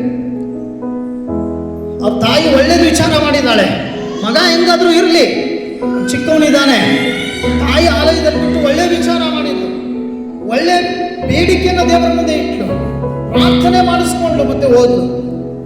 ಯಾಕೆ ಅವಳು ಆ ಥರ ಮಾಡಿದಂದ್ರೆ, ಮಗ ಹುಷಾರಿಲ್ಲ. ಮಗ ಆಲ್ರೆಡಿ 8ನೇತಿಯಲ್ಲಿ 9ನೇ ತರಗತಿಯಲ್ಲಿ ಇದ್ದಾಗ ಬಹಳ ಕಮ್ಮಿ ಪರ್ಸೆಂಟೇಜ್ ತಗೊಂಡವನು. ಯೋಚನೆ ಮಾಡಿ ನೋಡ್ರಿ. ಆದರೆ ನಿನ್ನೆಲ್ಲ ಮೊನ್ನೆ ರಿಸಲ್ಟ್ ಬಂದಾಗ 73% ತಗೊಂಡು ಪಾಸ್ ಆಗಿದ್ದಾನೆ. ಆಮೇಲೆ ದೇವ್ರ ಪ್ರೇಯರ್ ಕೇಳ್ತಾರಲ್ಲ, ಒಳ್ಳೆಯದನ್ನ ಮಾಡುವಾಗ ದೇವ್ರು ಖಂಡಿತವಾಗಿ ಉತ್ತರ ಕೊಡ್ತಾರೆ. ನಾವು ಒಳ್ಳೆಯವರು, ಒಳ್ಳೆ ಕೆಲಸ ಮಾಡಬೇಕು. ಯಾವಾಗಲೂ ಒಳ್ಳೆಯದನ್ನ ಮಾಡುವಾಗ ನಾವು ದೇವರ ಬಳಿಯಲ್ಲಿ ಇರ್ತೇವೆ. ಹಲ್ಲೆಲೂಯಾ. ಬದಲಾಗದೇ ಇರುವಂಥದ್ದು ಏನಪ್ಪ ಅಂದ್ರೆ ಮನುಷ್ಯನ ಮನಸ್ಸು. ಎಷ್ಟೇ ಹೇಳಿದರೂ ಇದು ಮಾತ್ರ ಕೇಳುವುದಿಲ್ಲ ಪಾಸ್ಟರ್ ಮಾತು. ನೀವು ಬೇಕಾದ್ರೆ ಹೇಳ್ರಿ, ನಾವು ಮಾತು ಕೇಳುವುದಿಲ್ಲ. ಯಾಕೆ? ಮನೆಗೆ ಹೋದ್ಮೇಲೆ ನಿಮ್ಮ ಮನೆಯಲ್ಲಿ ವಾತಾವರಣ ಎಂತದಿದೆ ನೋಡ್ರಿ. ಅದೇ ಜಗಳ, ಅದೇ ಬೇಗಳ, ಅದೇ ಕೆಟ್ಟ ಕೆಲಸ, ಅದೇ ನಿದ್ದೆ, ಅದೇ ಪಾಪ, ಅದೇ ಟಿವಿ, ಅದೇ ಚಾನಲ್, ಅದೇ ಮೂವಿ, ಎಲ್ಲ ಅದೇ. ಹಾಗಾದ್ರೆ ನೀನು ಅದನ್ನೇ ಮಾಡೋದಾದ್ರೆ ದೇವರ ಕಡೆಯಿಂದ ಬರುವ ಉತ್ತರ ಕೇಳಿ. ಇನ್ನು ಮುಂದೆ ನಿನ್ನ ಜೀವನದಲ್ಲಿ ಪರೀಕ್ಷೆ ಚಾಲು ಆಯಿತು. ಯೋಚನೆ ಮಾಡಿ, ನೀನು ರಕ್ಷಿಸ್ಕೋಬೇಕಾ? ದೇವರ ಮುಂದೆ ಇರು. ಇಲ್ಲ ಅಂದ್ರೆ ನಿರೀಕ್ಷೆ ಮಾಡೋದಿಲ್ಲ. ಕೆಲವೊಂದು ಘಟನೆಗಳು ನಡೀತಾವೆ, ಕೆಲವೊಂದು ಕುಟುಂಬದಲ್ಲಿ ದೊಡ್ಡ ದೊಡ್ಡ ಘಟನೆಗಳು ನಡೀತಾವೆ. ನೀವು ಮರಣಕರವಾದ ವಿಷಯಗಳನ್ನು ಕೇಳ್ತೀರಿ. ಮರಣಕರವಾದ ವಿಷಯಗಳು, ಅತ್ಯಾಚಾರ ಮಾಡಿರುವ ವಿಷಯಗಳು ಕೇಳ್ತೀರಿ. ಕೆಲವೊಂದು ಮದುವೆ ಸಮಯದಲ್ಲಿ ಮುರಿದು ಬಿದ್ದು ಅಯ್ಯೋ ಎಂಥ ಜನನೂ ಇದ್ದಾರೆ ಈ ಭೂಮಿ ಮೇಲೆ ಅನ್ನೋ ವಿಷಯಗಳು ಕೇಳ್ತೀರಿ. ಇದು ಎಲ್ಲ ನಿಮ್ಮ ಕಿವಿಗೆ ಬೀಳ್ತದೆ, ಬೇರೆಯವ್ರ ಕಿವಿಗಲ್ಲ. ನೀವು ಕಣ್ಣಾರೆ ನೋಡ್ತೀರಿ. ಅವಾಗಲಾದ್ರೂ ಅರ್ಥ ಮಾಡ್ಕೋರಿ, ಯೇಸು ಸ್ವಾಮಿ ಹೇಳಿದ್ದು ಸತ್ಯ. ಈ ಎಲ್ಲ ಶೋಧನೆಗಳು ನಾವು ಹಾದು ಹೋಗ್ತಾ ಇದ್ದೇವೆ ಅಂದ್ರೆ ನಾವು ಎಚ್ಚೆತ್ತುಕೊಳ್ಳೋ ಸಮಯ ಬಂದಿದೆ. ಯೌವನಸ್ಥರ ವಿಷಯವಾಗಿ ಕೇಳ್ರಿ, ಭವಿಷ್ಯವಾಣಿ ಹೆಂಗಿದೆ ನೋಡ್ರಿ. ಎಲ್ಲ ನೆಟ್ಟಗೆ ಇದೆ, ಯಾರು ಬರಾತಿಲ್ಲ. ಮುಂದೆ ಹೆಂಗೆ ಬರ್ತಾರೆ ನೋಡ್ರಿ. ಡೇಂಜರ್ ಇದೆ. ಇಷ್ಟು ದಿನ ನಮ್ಮ ತೋಳುಗಳ ಶಕ್ತಿ ಬಲದಿಂದ ಹೋರಾಡಿದ್ದೇವೆ. ನಿನ್ನೆ ರಾತ್ರಿಯಿಂದ ಅವರೆಲ್ಲ ದೇವರ ಕೈಯಾಗಿದ್ದಾರೆ. ಈಗ ಊಹೆ ಮಾಡ್ಕೊಳ್ಳೋಕ್ಕಾಗಲ್ಲ. ಏನು ಬೇಕಾದರೂ ಸಂಭವಿಸ್ಬೋದು. No guarantee, only warranty. ಏನೂ ಮಾಡ್ಕೊಳ್ಳೋಕ್ಕಾಗಲ್ಲ. ಅಂಥ ಸ್ಥಿತಿ ಅವ್ರ ಲೈಫಲ್ಲಿ ಬರೋದಿದೆ. ಯೌವನಸ್ಥರು ವಿರೋಧ ಮಾಡ್ತಿದ್ದಾರೆ ಸೇವಕರನ್ನ, ಸೇವೆಯನ್ನ, ಎಲ್ಲವನ್ನು ಬಿಟ್ಟಿದ್ದಾರಲ್ವಾ. ದೇವರು ಕೂಡ ಅವರ ಕೈ ಬಿಟ್ಟರೆ ಅವರ ಸ್ಥಿತಿ ನೀವು ನೆನೆಸ್ಕೊಳ್ಳೋಕ್ಕಾಗಲ್ಲ. ತಾಯಿ ಮಗನಿಗೋಸ್ಕರ ಅಳುತ್ತಾಳೆ, ತಂದೆ ಮಕ್ಕಳಿಗೋಸ್ಕರ ಅಳುತ್ತಾನೆ. ಇಂಥ ದಿನಗಳು ಬರ್ತವೆ. ಅವತ್ತು ನಾನಲ್ಲ, ಇನ್ಯಾರು ಅವ್ರನ್ನ ಉಳಿಸ್ಕೊಳ್ಳೋಕ್ಕಾಗಲ್ಲ. ಯೇಸು ಸ್ವಾಮಿ ನಿಮ್ಮ ಜೀವನದಲ್ಲಿ ಒಂದು ದೊಡ್ಡ ಸಾಕ್ಷಿಯನ್ನಾಗಿ ನಿಮ್ಮ ಕುಟುಂಬವನ್ನು ಕಟ್ಟಿದ್ದಾರೆ. ಆದರೆ ನೀವು ಮಾತ್ರ ನಿಮ್ಮ ಜೀವಿತವನ್ನು ನರಕಕ್ಕೆ ತಳ್ಳುವಂತ ಕೆಲಸಗಳನ್ನು ಮಾಡ್ತಾ ಇದ್ದೀರಿ. Hallelujah, hallelujah. ಪ್ರಿಯ ಬಂಧುಗಳೇ, ಪ್ರಾರ್ಥನೆ ಮಾಡಿ. ನಿಮ್ಮ ಕುಟುಂಬಕ್ಕಾಗಿ, ನಿಮ್ಮ ಮಕ್ಕಳಿಗಾಗಿ, ನಿಮ್ಮ ಆತ್ಮಿಕ ಜೀವನಕ್ಕಾಗಿ ಪ್ರಾರ್ಥನೆ ಮಾಡ್ರಿ. ಬ್ಯಾಡ್ ನ್ಯೂಸ್ ಬ್ಯಾಡಲ್ವಾ? ಅಂತಹ ಘಟನೆಗಳು ನಡೀಬಾರದು ಅನ್ನೋದು ನಮ್ಮ ದೇವರಲ್ಲಿ ಪ್ರಾರ್ಥನೆ. ನಾನು ಹೇಳಿಕೆ ಬಯಸ್ತೇನೆ, ನಾವು ಅಂಥ ಸುದ್ದಿಗಳನ್ನು ದೇವರ ಆತ್ಮನಿಂದ ತಿಳಿಸಲ್ಪಡುವಾಗ ನಾವು ಪ್ರೇಯರ್ ಮಾಡ್ತೇವೆ. ಕೆಲವೊಂದುಗಳು ಪ್ರಾರ್ಥನೆ ದೇವರು ಕೇಳ್ತಾರೆ, ಕೆಲವೊಂದುಗಳು ದೇವರು ಕೇಳೋದಿಲ್ಲ. ನಾವು ಏನು ಮಾಡ್ಕೊಳಕ್ಕಾಗಲ್ಲ. ಯಾವ ಟೈಮಲ್ಲಿ ಬರ್ತಾರೆ ಗೊತ್ತಾ? ಅಷ್ಟಾರ್ ಈಗ ಏನು ಮಾಡೋದು ಹೇಳ್ರಿ, ನಮಗೆ ಮಣ್ಣು ಮಾಡೋಕ್ಕೆ ಜಾಗ ಕೊಡತ್ತಿಲ್ಲ. ಏನು ಮಾಡೋದು ಈಗ? ಇಲ್ಲಿವರೆಗೂ ದೇವ್ರು ತಿಳಿಸಿದ ನೋಡ್ರಿ. ಏನು ಮಾಡ್ತೀರಿ ನಿಮಗೆ ಬಿಟ್ಟಿದ್ದು. ಎಚ್ಚೆತ್ಕೋಬೇಕಾ? ಎಚ್ಚೆತ್ಕೋರಿ. ಸೇವೆ ಸಭೆಯೊಂದಿಗೆ ಇರಬೇಕಾ? ಇರ್ರಿ. ನನಗೆ ದೇವರು ಒಂದೇ ಮಾತು ಹೇಳಿದ್ದಾರೆ, ನಿನಗೆ ಕೊಟ್ಟ ಸೇವೆಯನ್ನು ಪ್ರಾಮಾಣಿಕವಾಗಿ ಮಾಡು, ಪ್ರಾಮಾಣಿಕವಾಗಿ ಮಾಡು. ಇಷ್ಟೇ. ಯಾವುದೇ ಪರ್ಸ್ನಲಿ ಮ್ಯಾಟರ್ಗಳಲ್ಲಿ ನಮ್ಮ ಕೆಲಸ ಅಲ್ಲ. ಹುಟ್ಟು ಸಾವು ಭಗವಂತನ ಕೈಯಲ್ಲಿದೆ. ಮಣ್ಣಿಗೆ ಹೋಗಬೇಕು, ಮಣ್ಣು ಮಾಡಬೇಕು, ಅದೆಲ್ಲ ಭಗವಂತನ ಚಿತ್ತದಂತೆ ಆಗ್ತದೆ. ಯಾರು ಇಲ್ಲಿ ಬದುಕಲಿಕ್ಕೆ ಬಂದಿಲ್ಲ. ಅದರ ದೇವರ ಚಿತ್ತ ಏನೆಂಬುದಾಗಿ ಅರಿತು ತಿಳಿದುಕೊಂಡು ದೇವರ ವಾಕ್ಯದಂತೆ ಜೀವಿಸಬೇಕು. ನಿಮ್ಮ ಎಡಗೈಲಿ ಧನ ಸಂಪತ್ತನ್ನ, ಬಲಗೈಲಿ ದೀರ್ಘಾಯುಷ್ಯನ ಕೊಟ್ಟಂತ ದೇವರು ಇವತ್ತು ಇದೇ ವಚನದ ಮೂಲಕವಾಗಿ ಹೇಳ್ತಾ ಇದ್ದಾರೆ. ಯೋಬನ ಜೀವನವನ್ನು ಅರ್ಥ ಮಾಡ್ಕೋರಿ. ಅವನು ಸಾಯ್ಬೇಕಾಗಿತ್ತು, ಆದರೆ ಅವನು ಸಾಯಲಿಲ್ಲ. ಯಾಕೆ? ನಿಜವಾಗಿಯೂ ದೇವರ ಕೃಪೆ ಅವನ ಮೇಲಿತ್ತು. ಆದರೆ ಯೋಬ ಏನೆಲ್ಲ ಜೀವನದಲ್ಲಿ ಕಳ್ಕೊಂಡೋ, ಕೊನೆಯವರೆಗೂ ನಾಯಿಗಳು ಬಂದುಬಿಟ್ಟು ಅವನ ದೇಹ ನೆಕ್ಕಕ್ಕೆ ಸ್ಟಾರ್ಟ್ ಮಾಡಿದ್ವು. ಅಂಥ ವೇದನೆ ಅವನಿಗೆ ಆಯಿತು. ಅವನ ಶರೀರಗಳಿಗೆ ಗಾಯಗಳಾದವು. ಇಷ್ಟೆಲ್ಲ ಆದರೂ ಸಹ ಅವನು ದೇವರ ಮೇಲೆ ಇರೋ ನಂಬಿಕೆಯನ್ನು ಕಳ್ಕೊಳ್ಳಿಲ್ಲ. ಹಲ್ಲೆಲೂಯ. ಕಳ್ಕೊಂಡ ಅವನು ದೇವರ ಮೇಲೆ ನಂಬಿಕೆ ಕಳ್ಕೊಳ್ಳಿಲ್ಲ. ಎಷ್ಟು ಜನ ಇವತ್ತು ನಿಮ್ಮ ಮನೆಯಲ್ಲಿ ನಿಮ್ಮ ಮಕ್ಕಳಿದ್ದಾರೆ ಹೇಳ್ರಿ, ಸಣ್ಣ ಸಣ್ಣ ಸಮಸ್ಯೆಗಳಿಗೆ ದೇವರಿಂದ ದೂರ ಹೋದವರಿದ್ದಾರೆ. ಇವರು ಯೋಬನ ಹಾಗೆ ಶೋಧನೆಯಲ್ಲಿದ್ರೆ ಇನ್ನೆಷ್ಟು ದೂರ ಹೋಗಬಲ್ಲರು ಯೋಚನೆ ಮಾಡಿ ನೋಡ್ರಿ. ಹಲ್ಲೆಲೂಯ. ಪ್ರಾರ್ಥನೆ ಬೆಲೆ ಕಳ್ಕೊಂಡ್ರು. ಯಾರಿವತ್ತು ಅರ್ಥ ಮಾಡ್ಕೊರಿ, ಸೇವೆಯಲ್ಲಿ ಚೆನ್ನಾಗಿ ನಾವು ಬೆಳೆದಿದ್ದೇವೆ. ತಿಂಗಳಿಗೆ ಒಂದು 30,000 40,000 ಪೇಮೆಂಟ್ ಇದೆ. ಹೆಂಗೆ ಬೇಕಂಗೆ ಚರ್ಚಿಗೆ ಬರೋದು, ಹೆಂಗೆ ಬೇಕಂಗೆ ತಪ್ಪಿಸೋದು ಮಾಡತ್ತೀರಾ?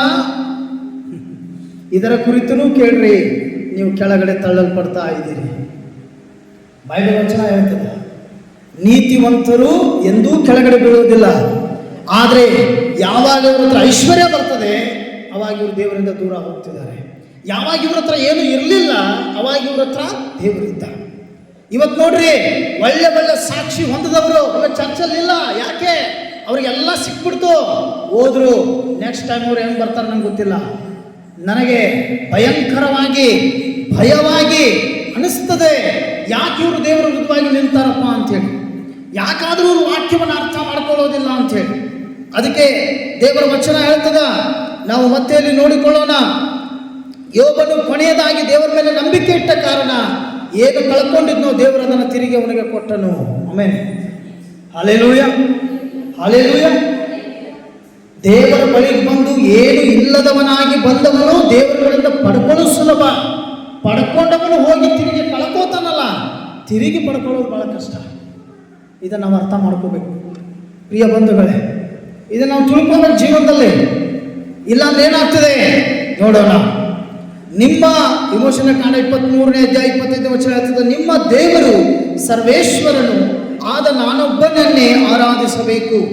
ಆಗ ನಿಮ್ಮ ಅನ್ನ ಪಾನಗಳನ್ನು ಆಶೀರ್ವದಿಸುವೆನು, ನಿಮ್ಮೊಳಗೆ ಯಾವ ವ್ಯಾಧಿಯೂ ಇರದಂತೆ ಮಾಡುವೆನು. ಆಮೆನ್. ಏನು ಹೇಳ್ತಾ ಇದ್ದಾರೆ ವಾಕ್ಯ? ನಾನೇ ದೇವರು, ನನ್ನನ್ನೇ ನೀವು ಆರಾಧಿಸಬೇಕು, ನನ್ನ ನಾಮವನ್ನೇ ನೀವು ಮಹಿಮೆ ಪಡಿಸಬೇಕು. ಅವಾಗ ನಿಮ್ಮಲ್ಲಿ ಯಾವ ವ್ಯಾಧಿಯೂ ಬರದ ಹಾಗೆ ನಾನು ಮಾಡುವೆನು. Amen, amen. ಯಾವಾಗ ನಮ್ಮಲ್ಲಿ ಅನಾರೋಗ್ಯಗಳು ಬರೋದಿಲ್ಲ, ಯಾವಾಗ ನಾವು ಸುರಕ್ಷಿತವಾಗಿರ್ತೇವೆ, ಯಾವಾಗ ನಾವು ಆರೋಗ್ಯವಾಗಿರ್ತೇವೆ, ಎಲ್ಲ ಚೆನ್ನಾಗಿದೆ ಬಿಡು, ಏನು ಪ್ರಾಬ್ಲಮ್ ಇಲ್ಲ, ಸುಮ್ಮನೆ ಹಾಸ್ಪಿಟಲ್ಗೆ ಹೋದ್ವಿ, ಸುಮ್ಮನೆ ರೊಕ್ಕ ಹಾಕಿದ್ವಿ, ಸುಮ್ಮನೆ ಬಂದ್ವಿ ಅಂತಿರ್ತಾರೆ. ಸುಮ್ಮನೆ ಹೋಗಿ ಸುಮ್ಮನೆ ಹಾಕ್ಕೊಂಡು ಸುಮ್ಮನೆ ಬರೋಕ್ಕೆ ನಾವೇನು ದಡ್ರ? ಯಾರಾದರೂ ದಡ್ರಿದ್ರ? ಇಲ್ಲ ತಾನೆ. ಅನಾರೋಗ್ಯ ಬಂದಿದ್ದೂ ನಿಜ, ಶೋಧನೆ ಬಂದಿದ್ದೂ ನಿಜ, ಹಣ ಹೋಗಿದ್ದೂ ನಿಜ. ಅರ್ಥ ಮಾಡ್ಕೋರಿ, ಸೈತಾನ ವೆರಿ ವೆರಿ ಡೇಂಜರ್. ಯಾಕೆ ಅಂದರೆ ಅವನು ಸುಲ್ಕೊಳ್ಳೋನು, ಕದ್ಕೊಳ್ಳೋನು, ಮುರಿಯೋನು, ಹಾಳು ಮಾಡೋನು, ಅವನ ಕೆಲಸ ಅದೇ. Praise Lord, hallelujah. ಅದಕ್ಕೆ ವಚನ ಹೇಳ್ತಾ ಇದೆ, ನೀವು ನಿಜವಾದ ದೇವರ ಆರಾಧನೆ ಮಾಡುವುದಾದರೆ, ಆತನನ್ನೇ ನೀವು ನಿಜ ರಕ್ಷಕನು ಎಂಬುದಾಗಿ ನಂಬಿಕೆಯಿಂದ ನೀವು ನಡ್ಕೊಳ್ಳೋದಾದರೆ, ಆತನು ನಿಮ್ಮಲ್ಲಿ ಯಾವ ವ್ಯಾಧಿಯೂ ಬರದಂತೆ ಮಾಡುವನು, ನಿಮ್ಮಲ್ಲಿ ಅನಾರೋಗ್ಯಗಳು ಇರದ ಹಾಗೆ ಮಾಡುವನು. ಯಾವಾಗ ಈ ರೋಗಿಗಳು, ಅನಾರೋಗ್ಯ ತಳ್ಳಲ್ಪಟ್ಟವರು, ಇವರೆಲ್ಲರೂ ದೇವರ ಬಳಿಗೆ ಬಂದರು. ಏನು ತಗೊಂಡು ಬಂದರು ಅವರು? ರೋಗ, ಸಮಸ್ಯೆ, ಪಾಪ ಎಲ್ಲವನ್ನು ತಗೊಂಡು ಯೇಸುಸ್ವಾಮಿ ಹತ್ರ ಬಂದರು. ಯೇಸುಸ್ವಾಮಿ ಹತ್ರ ಬಂದಾಗ ಯೇಸುಸ್ವಾಮಿ ಏನು ಮಾಡಿದ್ರು ಅವ್ರಿಗೆ? ನೀನು ನಂಬುತ್ತೀಯೋ? ಯೇಸುಸ್ವಾಮಿ ಏನು ಕೇಳಿದ್ರು? ನಾನೇ ದೇವರು, ನಾನು ನಿನ್ನನ್ನು ಗುಣಪಡಿಸ್ತೇನೆ, ನಾನು ಈ ರೋಗದಿಂದ ಬಿಡಿಸ್ತೇನೆ ಅಂತೇಳಿ ನೀನು ನನ್ನ ನಂಬ್ತೀಯಾ ಅಂತ ಕೇಳಿದಾಗ ಏನು ಹೇಳಿದರು?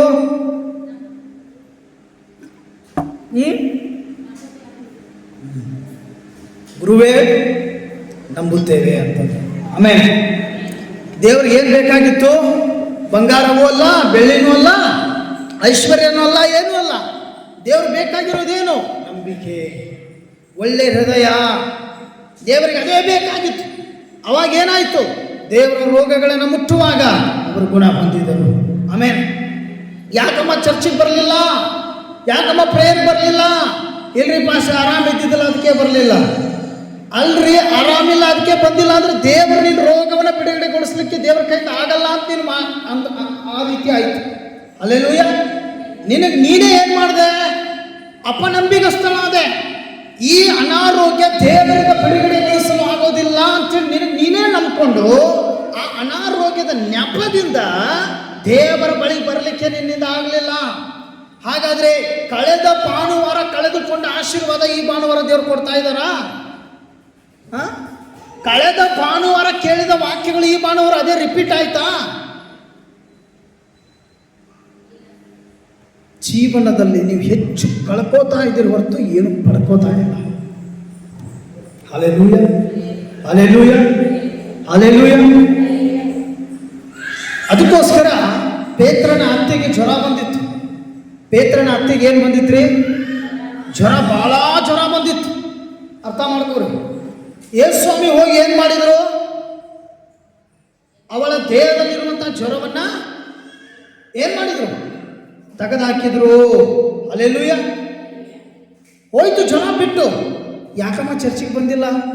ಭಾಳ ಆರಾಮಿಲ್ರಿ ಪಾಸ್ಟರ್, ಜ್ವರ ಬಂದವ್ರಿ, ಅದಕ್ಕೆ ಬಂದಿಲ್ಲ. ಹಲ್ಲೆಲೂಯಾ. ಇದಾರೋ ಇಲ್ಲೋ ಇವತ್ತು ನಮ್ಮ ಮಧ್ಯದಲ್ಲಿ ಇಂಥ ಜನ ಇದಾರೋ ಇಲ್ವೋ? ಎಷ್ಟೋ ಜನ ನೀವೇ ಹೇಳಿರ್ಬೋದು ಆ ಮಾತುಗಳನ್ನು. ಹಾಗಾದರೆ ನೀವು ದೇವರ ಪುನರುತ್ಥಾನದ ಶಕ್ತಿಯನ್ನು ಪರೀಕ್ಷೆ ಮಾಡಿದ್ರಿ. ನಿಮ್ಮಲ್ಲಿ ಅಪನಂಬಿಕೆ ಬಂದ ಕಾರಣ ನೀವು ಆ ರೋಗಕ್ಕಾಗಿ ನೀವು ಹಣ ಹಾಕಿ ಬಂದ್ರಿ. ನೀವು ಆ ರೋಗ ಮನುಷ್ಯರಿಂದ ಬಿಡುಗಡೆ ಸಾಧ್ಯ, ಅದು ದೇವರಿಂದ ಅಲ್ಲ ಅನ್ನೋದನ್ನು ನೀವು ತಿಳ್ಕೊಂಡ್ರಿ. ಅದಕ್ಕೋಸ್ಕರ ನಿಮ್ಮಲ್ಲಿರೋ ಐಶ್ವರ್ಯವನ್ನು ಸೈತಾನ ಕದ್ದುಕೊಂಡು ಹೋದ. ನೀವು ಆ ದಿನವನ್ನು ಕಳೆದುಕೊಂಡ ಕಾರಣ ಬರೀ ನೀವು ಅನಾರೋಗ್ಯದಿಂದ ಮಾತ್ರ ಅಲ್ಲ, ನೀವು ಆ ವಾರವೆಲ್ಲ ಶೋಧನೆಗೆ ತಳ್ಳಲ್ಪಟ್ರಿ. ಒಂದು ಮದುವೆ ಆಗುವಂಥ ಸ್ತ್ರೀ ಅಥವಾ ಮದುವೆ ಆಗಲಿಕ್ಕೆ ಸಿದ್ಧಳಾಗುವಂಥ ಯವನಸ್ಥರು ನಿಮ್ಮ ಆತ್ಮಿಕ ಜೀವನವನ್ನು ನೀವು ಹೇಗೆ ಕಟ್ಕೋಬೇಕು? ಭವಿಷ್ಯದ ಉದ್ದಗಲಕ್ಕೂ ನೀವು ಸಂಸಾರಸ್ಥರಾಗಿ ಜೀವನವನ್ನು ಮಾಡ್ತೀರಿ. ನಿಮಗೆ ಪ್ರಾರ್ಥನೆ ಅವಶ್ಯಕತೆ ಇರ್ತದೆ, ವಾಕ್ಯದ ಅನುಭವ ಬೇಕಾಗ್ತದೆ, ಸತ್ಯವೇದದ ಜ್ಞಾನ ಬೇಕಾಗ್ತದೆ.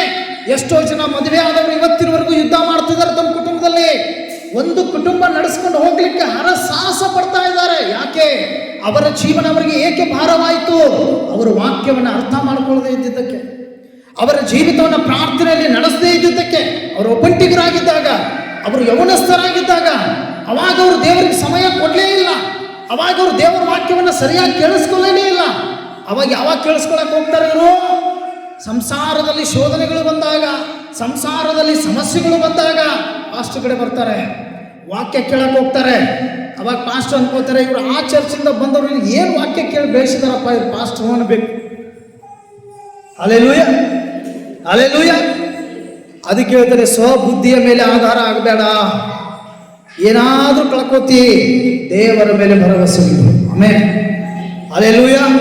ನಾವು ದೇವರ ಮೇಲೆ ಭರವಸೆ ಇಡುವುದಾದರೆ, ವಾಕ್ಯದಂತೆ ಜೀವಿಸುವುದಾದರೆ ಖಂಡಿತವಾಗಿ ನಾವು ಆಶೀರ್ವದಿಸಲ್ಪಡ್ತೇವೆ. Amen, hallelujah, hallelujah. ಅದಕ್ಕೋಸ್ಕರ ನಾನು ಹೇಳಿಕ್ಕೆ ಬಯಸ್ತೇನೆ, ಎಷ್ಟೋ ಕುಟುಂಬಗಳ ಬಾಗಿಲವನ್ನು ಸೈತಾನ ಬಂದ್ ಮಾಡ್ತಾ ಇದ್ದಾನೆ. ನಾನು ಕಳೆದ ದಿವಸಗಳ ಹಿಂದೆ ಒಂದು ಕುಟುಂಬಕ್ಕಾಗಿ ಭಾಳ ಪ್ರಾರ್ಥನೆ ಮಾಡಿ ದೇವರು 3 ಸಲ ಅವ್ರ ಮನೆಗೆ ಕಳಿಸ್ದ. ಹೋಗಿ ಬಂದೆ, ಅವ್ರ ಕೊನೆಗೂ ಚರ್ಚಿಗೆ ಬರಲಿಲ್ಲ. ನಾನು ಅವ್ರಿಗೆ ಹೇಳಿದೆ, ಏನು ಆಗಬಾರ್ದು ಅಂತ ದೇವರು ಬಯಸ್ತಾ ಇದ್ದಾರೋ ನೀವು ಅದನ್ನೇ ಆಗ್ಲಿಕ್ಕೆ ಹೋಗ್ತಾ ಇದ್ದೀರಿ. ನಿಮ್ಮ ಏನಂತಾರದಕ್ಕೆ, ನಿಮ್ಮ ಪಾಪ ಕರ್ಮಗಳನ್ನು ನೀವು ಹೊತ್ಕೊಂಡಿದ್ದೀರಿ, ನಾವೇನು ಮಾಡ್ಲಿಕ್ಕೆ ಆಗಲ್ಲ. ದೇವರು ಬಿಡುಗಡೆ ಕೊಡ್ತಾನೆ ಅಂತ ಹೇಳಿದರೂ ಸಹ ನೀವು ವಾಕ್ಯ ಅರ್ಥ ಮಾಡ್ಕೊಳ್ಳಿಲ್ಲ, ಕೇಳಲಿಲ್ಲ. ನಿಮ್ಮ ದಾರಿಯಲ್ಲಿ ನೀವು ಇದೀರಿ, ಮುಂದೇನಾಗೋದು ಅವ್ರಿಗೆ ಗೊತ್ತೇ ಇಲ್ಲ. हालेलुया। आज का दिन एक ऐसा दिन है, ऐसा जीवन जीवने का ಹೇಗೆ ಇವತ್ತು ದಿನ ಇದಂಗೆ ಕಳೀತಾ ಇದ್ದಾರೆ, ಮುಂದೇನಾಗೋದವ್ರಿಗೆ ಗೊತ್ತಿಲ್ಲ. ಹಲ್ಲೆಲೂಯ. ಮನೆ ಆಗ್ತದೆ, ಮನೆಯಲ್ಲಿ ಎಷ್ಟು ದಿನ ಇರ್ತೀವೋ ಗೊತ್ತಿಲ್ಲ. Hallelujah, hallelujah. ಸಾಲ ಮಾಡಿ, ಆದ್ ಮಾಡಿ, ಈದ್ ಮಾಡಿ ಮನೆಗಳೆಲ್ಲ ಕಟ್ಟೋದು. ದೇವರ ಚಿತ್ತ ಇದ್ರೆ ಮನೆ ಕಟ್ಟು, ಇಲ್ಲಾಂದ್ರೆ ಕಟ್ಟಕ್ಕೆ ಹೋಗ್ಬೇಡ. ಯಾವ ಮನೆ ದೇವರ ಚಿತ್ತದಿಂದ ಚಿತ್ತ ಇಲ್ಲದೆ ಕಟ್ಟಲ್ಪಡ್ತದೋ ಆ ಮನೆ ಗಾಳಿ ಬಂದಾಗ ತೂರಿಕೊಂಡು ಹೋಗೋ ದಂಟಿನ ಆಗಿದೆ. Hallelujah, hallelujah, hallelujah. ಇದನ್ನು ನಾವು ಅರ್ಥ ಮಾಡ್ಕೋಬೇಕು. ನಾವು ನಿರಂತರವಾಗಿ, ನಾನು ಒಂದು ಮಾತ್ರ ಪ್ರೇಯರ್ ಮಾಡ್ತಿರ್ತೇನೆ ಯಾವಾಗಲೇನು ಗೊತ್ತಾ, ನನ್ನ ಮಗಳಿಂದ ಆಗಲಿ ಅಥವಾ ನನ್ನ ಕುಟುಂಬದಿಂದ ಆಗಲಿ, ಇನ್ಯಾತ್ರ ನನ್ನ ಸ್ನೇಹಿತರಿಂದ ಆಗಲಿ, ಯಾರಿಂದ ಆಗಲಿ, ದೇವರೇ ನಿನ್ನ ಪ್ರಾರ್ಥನೆಯಿಂದ ಅಗಲಿಸುವಂಥ ಯಾವ ಸ್ನೇಹವೂ ನನಗೆ ಬೇಡ ಅಂತ ಪ್ರೇಯರ್ ಮಾಡ್ತಿರ್ತಾರೆ. ಅಂಥವ್ರು ನನ್ನ ದೂರ ಇಲ್ಲ. ಯಾಕೆ ಅಂತಂದರೆ ಪ್ರೇಯರಲ್ಲಿ ಡಿಸ್ಟರ್ಬೆನ್ಸ್ ನನಗೆ ಆಗಬಾರ್ದು. ಆ ರೀತಿಯಲ್ಲಿ ನನ್ನ ಜೊತೆ ಒಳ್ಳೆ ವ್ಯಕ್ತಿಗಳನ್ನು ನನಗೆ ಕೊಡು. ನನ್ನ ಮಗಳಿಗೋಸ್ಕರ ಪ್ರೇಯರ್ ಮಾಡೋದು ನಾನು ಅದನ್ನೇ ಮಾಡ್ತೇನೆ. ನಿನ್ನೆ ರಾತ್ರಿ ನನಗೆ ಸ್ವಲ್ಪ ದೇಹದಲ್ಲಿ ಆಯಾಸ, ನಾನು ಒಂದು ಸಣ್ಣ ಮಾತ್ರೆ ತಗೊಂಡು, ಅರ್ಥ ಮಾಡ್ಕೊಂಡು ಪ್ರೇಯರ್ ಮಾಡಿ ಮಾತ್ರೆ ತಗೊಳ್ಳುವಾಗ ನನ್ನ ಮಗಳು ಬಂದ್ಬಿಟ್ಟು ನಾನು ಏನು ಹೇಳಿಲ್ಲ, ನನ್ನ ತಲೆ ಮೇಲೆ ಕೈ ಇಟ್ಟು ಕಣ್ಣು ಮುಚ್ಚಿತ್ತು. ಆಮೇಲೆ ಹಲ್ಲೆಲೂಯ. ಇಸಿಕೋ ಈಗಲೂ ಅರಿವಿನ ಜ್ಞಾನ ಇಲ್ಲ, ಆದರೆ ಆತ್ಮಕ್ಕೆ ಎಲ್ಲ ತಿಳಿಯುತ್ತದೆ. ನಾವು ನಮ್ಮ ಮಕ್ಕಳು ನಮ್ಮ ಮನೆಗೆ ಆಶೀರ್ವಾದ, ನಮಗೆ ಆಶೀರ್ವಾದ. ಅದಕ್ಕೆ ನಾವು ನಿರಂತರವಾಗಿ ಪ್ರಾರ್ಥನೆ ಮಾಡಬೇಕು. ನಮ್ಮ ಮಕ್ಕಳು ನಮಗೆ ಆಶೀರ್ವಾದವಾಗಿ ಬೆಳೀಲಿ, ಕಟ್ಟಲ್ಪಡ್ಲಿ. ಆಮೇನ್. ಕೊನೆಗೆ ದೇವರ ವಾಕ್ಯ ಏನು ಹೇಳ್ತಾ ಇದೆ? ನೀವು ದೇವರನ್ನು ಆರಾಧಿಸ್ರಿ, ದೇವರನ್ನು ಪ್ರಾರ್ಥಿಸ್ರಿ, ದೇವರ ಮೊರೆ ಹೋಗ್ರಿ, ದೇವರು ನಿಮ್ಮನ್ನು ಆಶೀರ್ವದಿಸ್ತಾರೆ. ಆಮೇನ್, ಹಲ್ಲೆಲೂಯ. ನಿಮ್ಮ ಕುಟುಂಬವನ್ನು ಹೇಗೆ ಕಟ್ಕೋರಿ? ಪ್ರಾರ್ಥನಾ ಕುಟುಂಬವಾಗಿ ಕಟ್ಕೋರಿ. ಇವತ್ತೆಷ್ಟೋ ಮನೆಗಳಲ್ಲಿ ಏನಾಗಿದೆ ಗೊತ್ತಾ, ಅವನಿಗೆ ಯಾವಾಗ ತಿಳಿತದೆ ಅವನು ಪ್ರೇಯರ್ ಮಾಡೋದು, ಇವಳಿಗೆ ಯಾವಾಗ ಎದ್ದು ಎಚ್ಚರ ಆಗ್ತದೆ ಅವಾಗ ಇವಳಿಗೆ ಎದ್ದು ಪ್ರೇಯರ್ ಮಾಡೋದು. ಒಂದೊಂದು ದಿಕ್ಕು, ಒಂದೊಂದು ಮನೆ, ಒಂದೊಂದು ರೀತಿ. ಪ್ರಿಯ ಬಂಧುಗಳೇ, ಏನಾಗಿ ಒಂದು ಹಳ್ಳಿ, ಒಂದು ಗ್ರಾಮ, ಒಂದು ಊರನ್ನು, ಒಂದು ತಾಲೂಕನ್ನು ಗೆಲ್ಲಬೇಕಾಗಿತ್ತು, ನಿಮ್ಮ ಕುಟುಂಬಗಳನ್ನೇ ಗೆಲ್ಲೋದು ಈಗ ನಿಮಗೆ ಕಷ್ಟ ಆಗಿಬಿಟ್ಟಿದೆ. ಯಾಕೆ? ನೀವೇ ಪ್ರೇಯರಲ್ಲಿ ಕಮ್ಮಿ ಬಿದ್ದಿರಿ, ನಿಮ್ಮ ಪ್ರಾರ್ಥನೆಯೇ ದೇವರಿಂದ ಆಗಲಿ ಹೋಯಿತು. ಪ್ರಿಯ ಬಂಧುಗಳೇ, ವಚನ ಹೇಳೋದು ಸ್ಪಷ್ಟವಾಗಿ ಬರಿತಾ ಇದೆ. ನಾನು ದೇವರಿಗೆ ಇಷ್ಟ ಹೇಳ್ತಾನೆ, ನಿನ್ನ ವಾಕ್ಯಗಳು ಸತ್ಯವಾಕ್ಯಗಳು, ಅರ್ಥ ಮಾಡ್ಕೊಳ್ಳಿ. ಆ ವಾಕ್ಯಗಳಂತೆ ನಡೆಯೋನು ಆಶೀರ್ವದಿಸಲ್ಪಡ್ತಾನಂತ ವಾಕ್ಯದಲ್ಲಿ ಬರೀತು. ಎಷ್ಟು ಜನ ನಡೀತಾ ಇದ್ದಾರಪ್ಪ, ಎಷ್ಟು ಜನ ನಡೀತಾ ಇದ್ದಾರೆ ನೋಡ್ರಿ. 100ರಲ್ಲಿ ಬರೀ 10% ಜನ ವಾಕ್ಯದಂತೆ ನಡೀತಾ ಇದ್ದಾರೆ. 90% ಜನ ತಮಗೆ ಹೇಗೆ ಬೇಕು ಹಾಗೆ ಜೀವಿಸ್ತಾ ಇದ್ದಾರೆ. ಹಾಗಾಗಿ ಅವರು ಎಷ್ಟೇ ಶತ ಪ್ರಯತ್ನ ಮಾಡಿದ್ರು ಬ್ಲೆಸ್ ಆಗ್ತಾ ಇಲ್ಲ. ಅವ್ರೇನು ತಿಳ್ಕೊತಾರೆ ಗೊತ್ತಾ? ಈ ಚರ್ಚಲ್ಲಿ ಆಶೀರ್ವಾದ ಇಲ್ಲ, ಅದಕ್ಕೆ ನಾನು ಆಶೀರ್ವಾದ ಆಗಲಿಲ್ಲ. ಯಪ್ಪ, ಚರ್ಚಲ್ಲಿ ಆಶೀರ್ವಾದ ಇಲ್ಲ ಅಲ್ಲ, ನಿನ್ನ ಜೀವನದಲ್ಲಿ ಆಶೀರ್ವಾದ ಇಲ್ಲ. ನಿನ್ನ ತಪ್ಪುಗಳಿಂದ ನಿನ್ನ ಆಶೀರ್ವಾದದ ದೂರ ಇದೆ. ನಿನ್ನ ಸಭೆಗೆ ಯಾವಿದೇನೋ, ಪಾಸ್ಟ್ರಿಗೆ ಯಾವಿದೇನೋ, ಒಂದಿನ ಬೈಬಲ್ ಕಡೆ ಮುಖ ಮಾಡಲ್ಲ, ಪ್ರೇಯರ್ ಮಾಡಲ್ಲ, ಏನೂ ಇಲ್ಲ ಅವನ ಜೀವನದಲ್ಲಿ. ಹಾಗಾದ್ರೆ ಆಶೀರ್ವಾದ ಇರೋಂದ್ರೆ ಹೆಂಗಿರಕ್ಕೆ ಸಾಧ್ಯ? ಒಂದ್ಸಲ ಯೋಚನೆ ಮಾಡಿ. Hallelujah, hallelujah, hallelujah. ಪ್ರಿಯ ಬಂಧುಗಳೇ, ನಾವು ಅರ್ಥ ಮಾಡ್ಕೋಬೇಕು, ಪ್ರಾರ್ಥನೆ ಭಾಳ ಮುಖ್ಯ. ನಾನು ನಿನ್ನೆ ಒಂದು ಕುಟುಂಬಕ್ಕೆ ಭೇಟಿಯಾದೆ. 4-5 ವರ್ಷಗಳ ನಂತರ ಅವ್ರು ಭೇಟಿಯಾದರು. ಹೊನ್ನಿದ್ದಿ ಮಂಜುನಾಥ್ ಅವರು. ಮೊದಲು ಆಲಯದಲ್ಲಿದ್ದಾಗ ಅವ್ರ ಕುಟುಂಬ ಹೆಂಗಿತ್ತು, ಈಗ ಹೆಂಗಿದ್ದಾರೆ ನೋಡಿ, ಭಾಳ ಬೇಜಾರಾಯಿತು. ಮಾತಾಡಿದ್ರು ಹೋದರು. ಪ್ರಿಯ ಬಂಧುಗಳೇ, ಬಾಯೆಲ್ಲ ಕೊಳೆತು ಹೋದ ರೀತಿಯಲ್ಲಿದೆ. ಗುಟ್ಕಾ, ಸ್ಟಾರ್, ವಿಮಲ್ ಎಲ್ಲ ಚಪ್ಪಲ್ಗಳು ನೋಡಿದರೆ ಹರಿದು ಹೋಗಿದ್ದಾವೆ. ದರಿದ್ರ ಜೀವನ, ಯಾವುದು ಬ್ಲೆಸ್ಸಿಂಗ್ ಅಲ್ಲ. ಪ್ರಿಯ ಬಂಧುಗಳೇ, ದೇವರು ಎಷ್ಟೆಲ್ಲ ಉಣಿಸಿ ತೊಡಸಿದ್ದ, ಎಷ್ಟು ಪ್ರೀತಿ ಮಾಡಿದ್ದ.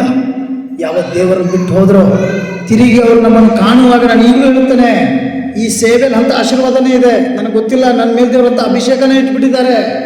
ಯಾರು ಸೇವೆ ಬಿಟ್ಬಿಟ್ಟು ಅಹಂಕಾರ ತೋರಿಸಿ ಫಾಸ್ಟಿಗೆ ಹೋಗ್ತಾರಲ್ಲ, ತಿರುಗಿ ನಾವು 4 ವರ್ಷ ಆಗ್ಬೋದು, 5 ವರ್ಷ ಅಂತಂದ್ರೆ 6 ತಿಂಗಳಾಗ್ಬೋದು, ತಿರುಗಿ ನೋಡುವಾಗ ನನಗೆ ದುಃಖ ಆಗ್ಬೇಕು. ಅವ್ರು ಹಂಗಿರ್ತಾರೆ. ಹಲ್ಲೆಲೂಯಾ. ಈ ಸೇವೆಯನ್ನು ತೊರೆದು ಬಿಟ್ಟು ಅಹಂಕಾರದಿಂದ ಹೋದವರು ಇತಿಹಾಸದಲ್ಲಿ ಅವ್ರ ಆಶೀರ್ವಾದ ಹೊಂದಿದ್ದು ನಾನು ಎಲ್ಲೂ ನೋಡಿಲ್ಲ. ಹಲ್ಲೆಲೂಯಾ. ಕಡೆಗೆ ಅವರು ತಳ್ಳಲ್ಪಟ್ಟು ಬಡಿಸ್ಕೊಂಡು ಬಿದ್ದು ಎದ್ದು ಗಾಯ ಮಾಡಿಕೊಂಡು ಕೊನೆಗೆ ಇಲ್ಲೇ ಬರಬೇಕು. ಯಾಕೆ? ಇದು ಅವ್ರ ಮನೆ. ಆಮೇಲೆ ಇದು ಅವ್ರ ಮನೆ ಬಿಟ್ಟು ಹೋಗಿದ್ದಾರೆ. ಒಬ್ಬ ತಂದೆಗೆ 2 ಮಕ್ಕಳು. ಒಬ್ಬನು ಹೋಗಿಬಿಟ್ಟ ದೂರ ದೇಶಕ್ಕೆ. ತಿರುಗಿ ಅವನು ಬರುವಾಗ ಹೆಂಗೆ ಬಂದ? ಏನೂ ಇಲ್ಲದವನಾಗಿ, ಹಸಿವಿನಿಂದ ನರಳುವವನಾಗಿ, ಅದೇ ಮನೆಗೆ, ಅದೇ ತಂದೆ ಹತ್ರ ಆಳಾಗಿ ದುಡಿತೇನೆ ಅಂತೇಳಿ ಬಂದ. ಏನಾಗಿ? ಆಳಾಗಿ ದುಡಿತೇನೆ, ಒಬ್ಬ ತಳ್ಳಲ್ಪಟ್ಟ ಕಡೆ ವ್ಯಕ್ತಿಯಾಗಿ ಇರ್ತೇನೆ, ಆದರೆ ನನ್ನ ತಂದೆ ಹತ್ರನೇ ಇರೋದು ಚಲೋ. ಅಲ್ಲಿದ್ದಾಗ ನನಗೆಲ್ಲ ಇತ್ತು, ನನ್ನ ತಂದೆ ನನಗೆಲ್ಲ ಕೊಟ್ಟಿದ್ರು. ನನ್ನ ದುರ್ಬುದ್ಧಿ, ನನ್ನ ಬುದ್ಧಿ ನನ್ನ ತಂದೆಯ ಪ್ರೀತಿಯನ್ನು ಅಗಲಿ ಹೋಗೋ ಥರ ಮಾಡ್ತು. ಇವತ್ತು ಎಷ್ಟೋ ಜನ ಯೌವನಸ್ಥರು, ಎಷ್ಟೋ ಜನ ಹಿರಿಯರು ತಮಗೆ ಹೆಂಗೆ ತೋರಿಸ್ತದಂಗೆ ಹೋಗ್ತಿದ್ದಾರೆ. ಆದರೆ ನಾನು ಹೇಳ್ತೇನೆ, ಇದು ಅಲುಗಾಡದ ಕಂಬ, ಇದು ಅಲುಗಾಡದ ಒಂದು ಕಲ್ಲು. ಇದನ್ನು ಅಲುಗಾಡಿಸ್ಲಿಕ್ಕೆ ಯಾರು ಹೋಗಬಾರ್ದು. ಪ್ರಿಯ ಬಂಧು, ಇದು ದೇವರು ನೆಟ್ಟಂಥ ಗಿಡ, ಇದು ದೇವರು ಆಶೀರ್ವದಿಸಿದ ಸಭೆ. ಇಲ್ಲಿ 2 ಇರಲಿ, 4 ಜನ ಇರಲಿ, 1000 ಜನ ಇರಲಿ, ದೇವರ ಪುನರುತ್ಥಾನ ಶಕ್ತಿ ಬದಲಾಗಲ್ಲ. ದೇವರ ವಚನಗಳು ಬದಲಾಗಲ್ಲ. ವಾಕ್ಯದ ಶೈಲಿ ಬದಲಾಗಲ್ಲ. ಮಾತಿನ ಸ್ಥಿರತೆ ಬದಲಾಗಲ್ಲ. ಯಾವ ಶಬ್ದದಲ್ಲಿ ಕರುಣೆ ಇಲ್ಲ, ದಯೆ ಇಲ್ಲ, ಕಾಂಪ್ರಮೈಸ್ ಇಲ್ಲ. ವಚನ ಏನು ಹೇಳ್ತದೋ ಅದೇ ನಿಮಗೆ ಬೋಧಿಸಲ್ಪಡ್ತದೆ. ಯಾರು ಆತನ ವಾಕ್ಯವನ್ನು ಕೇಳಿ ಅದರಂತೆ ನಡೀತೀರಿ, ನೀವು ಆಶೀರ್ವಾದ ಹೊಂದುತ್ತೀರಿ. ಯಾರು ನಡೀದಿಲ್ಲ ಅವ್ರ ಆಶೀರ್ವಾದ ಆಗೋದಿಲ್ಲ. ಇದೇ ಬೈಬಲ್ ಹೇಳೋದು. ಇದು ಬಿಟ್ಟರೆ ಬೈಬಲ್ ಮತ್ತೇನು ಹೇಳೋದಿಲ್ಲ. ಎಲ್ಲ ಇರೋದು ಯಾರ ಕೈಯಲ್ಲಿಗ? ಯೇಸು ಸ್ವಾಮಿಯಲ್ಲಿ ಇಟ್ಕೊಂಡು ಕುಂತಿಲ್ಲ ದೇವರು. ನಿಮ್ಮ ಆಶೀರ್ವಾದ ನಿಮ್ಮ ಕೈಯಲ್ಲಿದೆ, ನಿಮ್ಮ ಬೆಳವಣಿಗೆ ನಿಮ್ಮ ಕೈಯಲ್ಲಿದೆ. ನೀವೀಗ ತೀರ್ಮಾನ ಮಾಡಬೇಕು, ಯಾವುದನ್ನು ಆರಿಸ್ಕೋಬೇಕು, ಯಾವುದನ್ನು ಆರಿಸ್ಕೋಬಾರ್ದು. ಇವತ್ತು ನಾನು ಹೋಗಿಬಿಟ್ಟು ಒಂದ್ಸಲ ಹೇಳ್ತೇನೆ, ನಿಮ್ಮ ಮನೆಯಲ್ಲಿ ನಿಮ್ಮ ಮಗ ಬಂದ, ನಿಮ್ಮ ಮಗ ಬರ್ತಾ ಇದ್ದಾನೆ, ಬಂದು ಕೂತ ಅಂತ ಇಟ್ಕೋರಿ. ನಿಮ್ಮ ಮಗನ ಪಕ್ಕದಲ್ಲಿ ಬಂದ್ಬಿಟ್ಟು ಮೊಣಕಾಲೂರಿ ನಿಮ್ಮ ಮಗನ ಸಲುವಾಗಿ ಪ್ರೇಯರ್ ಮಾಡಿರಿ. ಯಾಕಂದ್ರೆ ನೀವು ಪ್ರೇಯರ್ ಮಾಡೋದು ನಿಮ್ಮ ಮಗ ಎಂದೂ ನೋಡಿರುವುದಿಲ್ಲ, ಎಂದೂ ಕೇಳಿರುವುದಿಲ್ಲ. ನಮ್ಮವ್ವ ನನ್ನ ಸಲುವಾಗಿ ಕಣ್ಣೀರಾಗಿ ಪ್ರೇಯರ್ ಮಾಡತ್ತಾನಲ್ಲ, ಒಂದಲ್ಲ ಒಂದಿನ ನಿಮ್ಮ ಪ್ರಾರ್ಥನೆ ಕೇಳಿ ಆ ದೇವರ ಮಗನ ಆಲಯಕ್ಕೆ ಕರ್ಕೊಂಡ್ಬರ್ತಾರೆ. ಆಮೇಲೆ ಹಲ್ಲೆಲೂಯಾ. ಅದಕ್ಕೆ ನಿಮ್ಮ ಮಗ ಯಜಮಾನರು ಯಾವಾಗ ಬಂದು ಬಿಟ್ಟಿರ್ತಾರೋ ಅವಾಗಲೇ ಪ್ರೇಯರ್ ತೀರ್ಮಾನ ತಗೋರಿ. ಅವಾಗಲೇ ಅವ್ರ ಹತ್ರ ಕೂತ್ಕೊಂಡು ಪ್ರೇಯರ್ ಮಾಡ್ರಿ. ಅವರಿಗೋಸ್ಕರ ದೇವರ ಮುಂದೆ ಅಳ್ರಿ, ಮೊಣಕಾಲೂರ್ರಿ, ಪ್ರಾರ್ಥನೆ ಮಾಡ್ರಿ. ನಮ್ಮ ತಾಯಿ, ನಮ್ಮ ತಂದೆ, ನಮ್ಮ ಅಜ್ಜ, ನಮ್ಮ ಅಜ್ಜಿ, ನಮ್ಮ ಮೊಮ್ಮಕ್ಕಳಿಗೋಸ್ಕರ, ಸ್ವಸ್ಥೆಂದರಿಗೋಸ್ಕರ, ತನ್ನ ಮಕ್ಕಳಿಗೋಸ್ಕರ ಪ್ರಾರ್ಥನೆ ಮಾಡೋದನ್ನು ನಾವು ಭಾಳ ಚಿಕ್ಕ ಮಕ್ಕಳಾಗಿದ್ದಾಗ ನಮ್ಮ ಅಜ್ಜಿ ಪ್ರೇಯರ್ ಮಾಡೋದನ್ನು ನಾವು ಕೇಳ್ಕೊಂತ ಬೆಳೆದ್ವಿ. ನಮ್ಮ ತಾಯಿ, ನಮ್ಮ ದೊಡ್ಡಪ್ಪಗಳು ಎಲ್ಲ ನಮ್ಮನ್ನು ಪ್ರಾರ್ಥನೆ ಹೇಗೆ ಮಾಡ್ತಾರೆ ನೋಡ್ಕೊಂಡು ನಾವು ಬೆಳೆದ್ವಿ. ಅವರೇನು ಪ್ರೇಯರ್ ಮಾಡಿದ್ರು, ನಮ್ಮ ಮಕ್ಕಳ ಆಶೀರ್ವಾದ ಆಗಲಿ, ನಮ್ಮ ಮಕ್ಕಳು ವಾಕ್ಯದಲ್ಲಿ ಬೆಳೀಲಿ, ನಮ್ಮ ಮಕ್ಕಳು ನಮ್ಮ ಹೇಳಿದ ಮಾತಿನಂತೆ ಅವರು ಬೆಳೀಲಿ, ಇನ್ನೊಬ್ಬರ ಸಹವಾಸ ದೋಷ ಅವರಿಗೆ ಹತ್ತದೇ ಇರಲಿ, ಅವರು ನಮ್ಮಂತೆ ಕರ್ತನ ಸೇವೆ ಮಾಡುವವರಾಗಲಿ. ನಿತ್ಯ ನಿರಂತರವಾಗಿಯೂ ಅವರ ಪ್ರಾರ್ಥನೆ ಪ್ರಾರ್ಥನೆ ಪ್ರಾರ್ಥನೆ ನಮ್ಮನ್ನು ದೇವರು ಕಾಪಾಡಿದನು. ಅವರ ಪ್ರಾರ್ಥನೆ ಫಲದಿಂದ ಇನ್ನೊಂದು ಸಹವಾಸ ದೋಷದಲ್ಲಿ ನಾವು ಹೋಗ್ಲಿಕ್ಕೆ ದೇವರು ಬಿಡಲಿಲ್ಲ. ಇವತ್ತು ಅವರು ಬಯಸಿದಂತೆ ನಾವು ದೇವರ ಸೇವಕರಾದ್ವಿ, ಕರ್ತನ ಸೇವೆಯಲ್ಲಿದ್ದೇವೆ. ಇನ್ನೂ ಅನೇಕ ಜನರ ಆತ್ಮಗಳ ರಕ್ಷಣೆಗಾಗಿ ಶ್ರಮಿಸ್ತೇವೆ. ಇದೇ ನಮ್ಮ ಗುರಿ, ಇದೇ ನಮ್ಮ ಉದ್ದೇಶ. ನಾವು ಐಶ್ವರ್ಯವಂತರಾಗ್ಲಿಕ್ಕಾಗಿ ಸೇವೆ ಮಾಡಲಿಕ್ಕೆ ಬಂದಿಲ್ಲ. ಕಾರು ಬಂಗ್ಲೆ ತಗೊಂಡು ಐಷಾರಾಮಿ ಜೀವನ ಮಾಡ್ಲಿಕ್ಕೆ ಸೇವೆಗೆ ಬಂದಿಲ್ಲ. ಬಡ ಜನರಿಗೋಸ್ಕರ, ನೊಂದವರಿಗೋಸ್ಕರ, ರೋಗಿಗಳಿಗೋಸ್ಕರ, ಪಾಪಿಗಳಿಗೋಸ್ಕರ ದೇವರು ಈ ಸೇವೆ ಕೊಟ್ಟಿದ್ದಾನೆ. Amen, hallelujah. ಇದನ್ನು ನಾವು ನೀವು ಅರ್ಥಕೊಂಡು ಜೀವನದಲ್ಲಿ ಬದುಕಬೇಕು. ಅವತ್ತು ಅದಕ್ಕೆ ಹೇಳ್ತಾ ಇದ್ದೀನಿ, ಇವತ್ತು ನಿಮ್ಮ ಮಕ್ಕಳಿಗೋಸ್ಕರ ನಿಮ್ಮ ಪ್ರಾರ್ಥನೆ ಬಹಳ ಮುಖ್ಯ. ಇವತ್ತು ನಿಮ್ಮ ಮಕ್ಕಳಿಗೋಸ್ಕರ ನಿಮ್ಮ ಪ್ರೇಯರ್ ಇಲ್ಲ ಅಂದರೆ ಕೊನೆಗೆ ಅವು ಏನಾಗ್ತವೆ ನಿಮ್ಗೆ ಗೊತ್ತಿಲ್ಲ. ನಮ್ಮ ಮಕ್ಕಳು ಬಯಸಿದ್ರು ವಿಶ್ವಾಸಿ ಪ್ರಕಾರನೇ ನಮ್ಮ ಮಕ್ಕಳ ಮದುವೆಗಳಾಗಬೇಕು. ಪ್ರತಿಯೊಂದು ಕ್ರಿಸ್ತನ ತತ್ವ ಸಿದ್ಧಾಂತದಂತೆ ನಮ್ಮ ಮಕ್ಕಳ ನಾಮಕರಣಗಳಾಗಬೇಕು. ಅವರು ಏನು ಬಯಸಿದ್ರು ದೇವರು ಅದರಂತೆ ಕುಟುಂಬವನ್ನು ಕಟ್ಟಿದರು. ಆಮೇಲೆ ಇವತ್ತು ನಾನು ಕೂಡ ಅದನ್ನು ಹೇಳ್ತೇನೆ, ನೀವು ಮಧ್ಯದಲ್ಲಿ ಒಂದು ನಂಬಿಕಸ್ಥನಾದ್ರೆ ಅದರ ನಿಮ್ಮ ಮಕ್ಕಳು ಯೌವನಸ್ಥರಿದ್ದಾಗಲೇ ದೇವರು ನಂಬಿಕೊಂಡಿದ್ದಾರೆ. ಇವತ್ತು ಅವರು ದೇವರ ರಾಜ್ಯದಲ್ಲಿ ಇರಬೇಕು. ನಾಳೆ ನಿಮ್ಮ ಕುಟುಂಬ, ಹುಟ್ಟುವ ಮೊಮ್ಮಕ್ಕಳು, ಬರುವ ಸೊಸೆ ಚೆನ್ನಾಗಿರಬೇಕು. ಕುಟುಂಬ ಚೆನ್ನಾಗಿರ್ಬೇಕಂದ್ರೆ ನಿಮ್ಮ ಕೈಯಲ್ಲಿ ದೇವರು ತೀರ್ಮಾನ ಇಟ್ಟಿದ್ದಾರೆ. ನೀವೇನು ತೀರ್ಮಾನ ತಗೊಂಡ್ರು ದೇವರಲ್ಲಿ ಇಂಟರ್ಫಿಯರ್ ಆಗಲ್ಲ. ನೆನಪಿಟ್ಕೋರಿ. ಇಲ್ಲ ನಮ್ಮ ಮಕ್ಕಳನ್ನ ತಗೊಂಡೋಗಿ ಅನ್ಯ ರೀತಿ ಮದುವೆ ಮಾಡಿ ಆಮೇಲೆ ಚರ್ಚಿಗೆ ಕರ್ಕೊಂಡು ಬರೋನು ಅಂದ್ರೆ ನೀವೇನು ಅನ್ಕೋತೀರಿ ಹಾಗೆ ದೇವರಿದಾನ? ನೀವೇನು ಅನ್ಕೋತೀರಿ ಹಾಗೆ ಬೈಬಲ್ ಇದೆಯಾ? ನೀವೇನು ಅನ್ಕೊಂಡ್ರು ದೇವರು ಆಶೀರ್ವಾದ ಮಾಡ್ತಾನ? ನೀವು ಏನು ತಪ್ಪು ಮಾಡಿ ಚರ್ಚಿಗೆ ಬಂದರೂ ನಿಮಗೆ ಆಶೀರ್ವಾದ ಸಿಕ್ಬಿಡ್ತದ? ಇಲ್ಲ, ನೋ. ಅದಕ್ಕೆ ನಾನು ಹೇಳಿಕೆ ಬಯಸ್ತೇನೆ, ಒಂದು ಅದಾದರೂ ಮಾಡು, ಇಲ್ಲ ಇದಾದರೂ ಮಾಡು. ಇಲ್ಲಿ ತನ್ನಗೂ ಅಲ್ಲ, ಬೆಚ್ಚಗೂ ಅಲ್ಲ, ಉಗುರು ಬೆಚ್ಚಗ ಮಾತ್ರ ಇರಾಕ್ ಹೋಗಬೇಡ ಅಂತೇಳಿ ಪೌಲ ಹೇಳ್ದ. ಆಮೇಲೆ ಇಂಥ ಜೀವನವನ್ನ ನಾವು ದೇವರ ಬಳಿಯಲ್ಲಿ ಕಟ್ಟಿಕೊಳ್ಳಬೇಕು. ನಮ್ಮ ಮಕ್ಕಳು, ಕುಟುಂಬ, ಪರಿವಾರ ಆತ್ಮಿಕವಾಗಿ ಬೆಳಿಬೇಕು. ಆಮೇಲೆ ಕಣ್ಣುಗಳನ್ನು ಮುಚ್ಚಿ ಪ್ರಾರ್ಥನೆ ಮಾಡೋಣ. ಭೂಪರಲೋಕದ ಒಡೆಯನಾದ ನಮ್ಮ ಸೃಷ್ಟಿಕರ್ತನೆ, ನಾವು ಪ್ರಾರ್ಥಿಸ್ತೇವೆ ಸ್ವಾಮಿ, ವಾಕ್ಯ ಕೇಳಿದ ನನ್ನ ಮಕ್ಕಳನ್ನು ಆಶೀರ್ವದಿಸು, ಕುಟುಂಬವಾಗಿ ಜೀವಿಸಲಿಕ್ಕೆ ಸಹಾಯ ಮಾಡು, ನೀನು ನಡೆಸು ಸ್ವಾಮಿ. ತಂದೆಯೇ, ನಿನ್ನ ನಾಮಕ್ಕೆ ಸ್ತೋತ್ರ. ನಿನ್ನ ನಾಮ ಮಹಿಮೆ ಹೊಂದಲಿ, ನಿನ್ನ ರಾಜ್ಯಕ್ಕೆ ಎಲ್ಲರೂ ಬರಲಿ ಸ್ವಾಮಿ. ನೀನೇ ಮಾರ್ಗ, ನೀನೇ ಸತ್ಯ, ನೀನೇ ಜೀವ.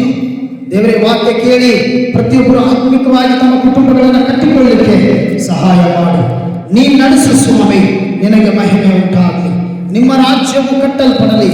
ಯೇಸುವೇ, ನಾನು ಬೇಡ್ತೇನೆ ಅಪ್ಪ, ಯೌವನಸ್ಥರನ್ನ ಕುಟುಂಬಗಳನ್ನು ಕೊಡ್ತೇನೆ ಸ್ವಾಮಿ. ದೇವರೇ, ಯಾರ್ಯಾರು ನಿನ್ನ ವಾಕ್ಯದಿಂದಲೂ ಈ ಸಭೆಯ ಬಗ್ಗೆ, ಸಭಾ ಪಾಲಕರ ಬಗ್ಗೆ ದೇವರೇ ಅವರು ತಪ್ಪಾಗಿ ಮಾತನಾಡಿದವರು ಇದ್ದಾರೆ, ನಾವು ಅವ್ರನ್ನ ಕ್ಷಮಿಸ್ತಾ ಇದ್ದಾವೆ. ನೀನಾದರೂ ಅವ್ರ ಸಂಗಡ ಮಾತನಾಡು ದೇವರೇ. ನಾನು ಬೇಡ್ತೇನೆ, ಯಾರು ಶೋಧನೆಗೆ ತಳ್ಳಲ್ಪಡಬಾರದು ಸ್ವಾಮಿ. ಪರೀಕ್ಷೆ, ನಿಜವಾದ ಪರೀಕ್ಷೆ ಬರುವಾಗ ಇವರು ಬಿದ್ದು ಹೋಗಬಾರದು ದೇವರೇ. ಇವರು ಎಚ್ಚೆತ್ಕೊಳ್ಬೇಕು ಸ್ವಾಮಿ. ಅಬಲವ ಶಬಲವ ರಿಬಾಶಂಥೋನಿ ಅಂಥೋನ ಮಂಥೋರವ.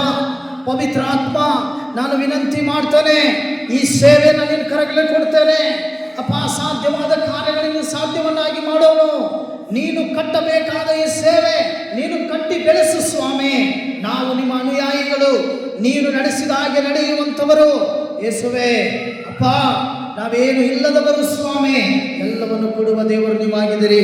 ನಿಮಗೆ ಸ್ತೋತ್ರ. ಈ ವಾಕ್ಯ ಕೇಳಿದ ಪ್ರತಿಯೊಬ್ಬರನ್ನು ಆಶೀರ್ವಾದ ಮಾಡು. ಅವರ ಜೀವನವನ್ನು ಅವರು ಆತ್ಮಿಕವಾಗಿ ಕಟ್ಟಿಕೊಳ್ಳಲಿಕ್ಕೆ ಸಹಾಯ ಮಾಡು. ಕೃಪೆ ಕೊಡು, ನೀನು ನಡೆಸು ಸ್ವಾಮಿ.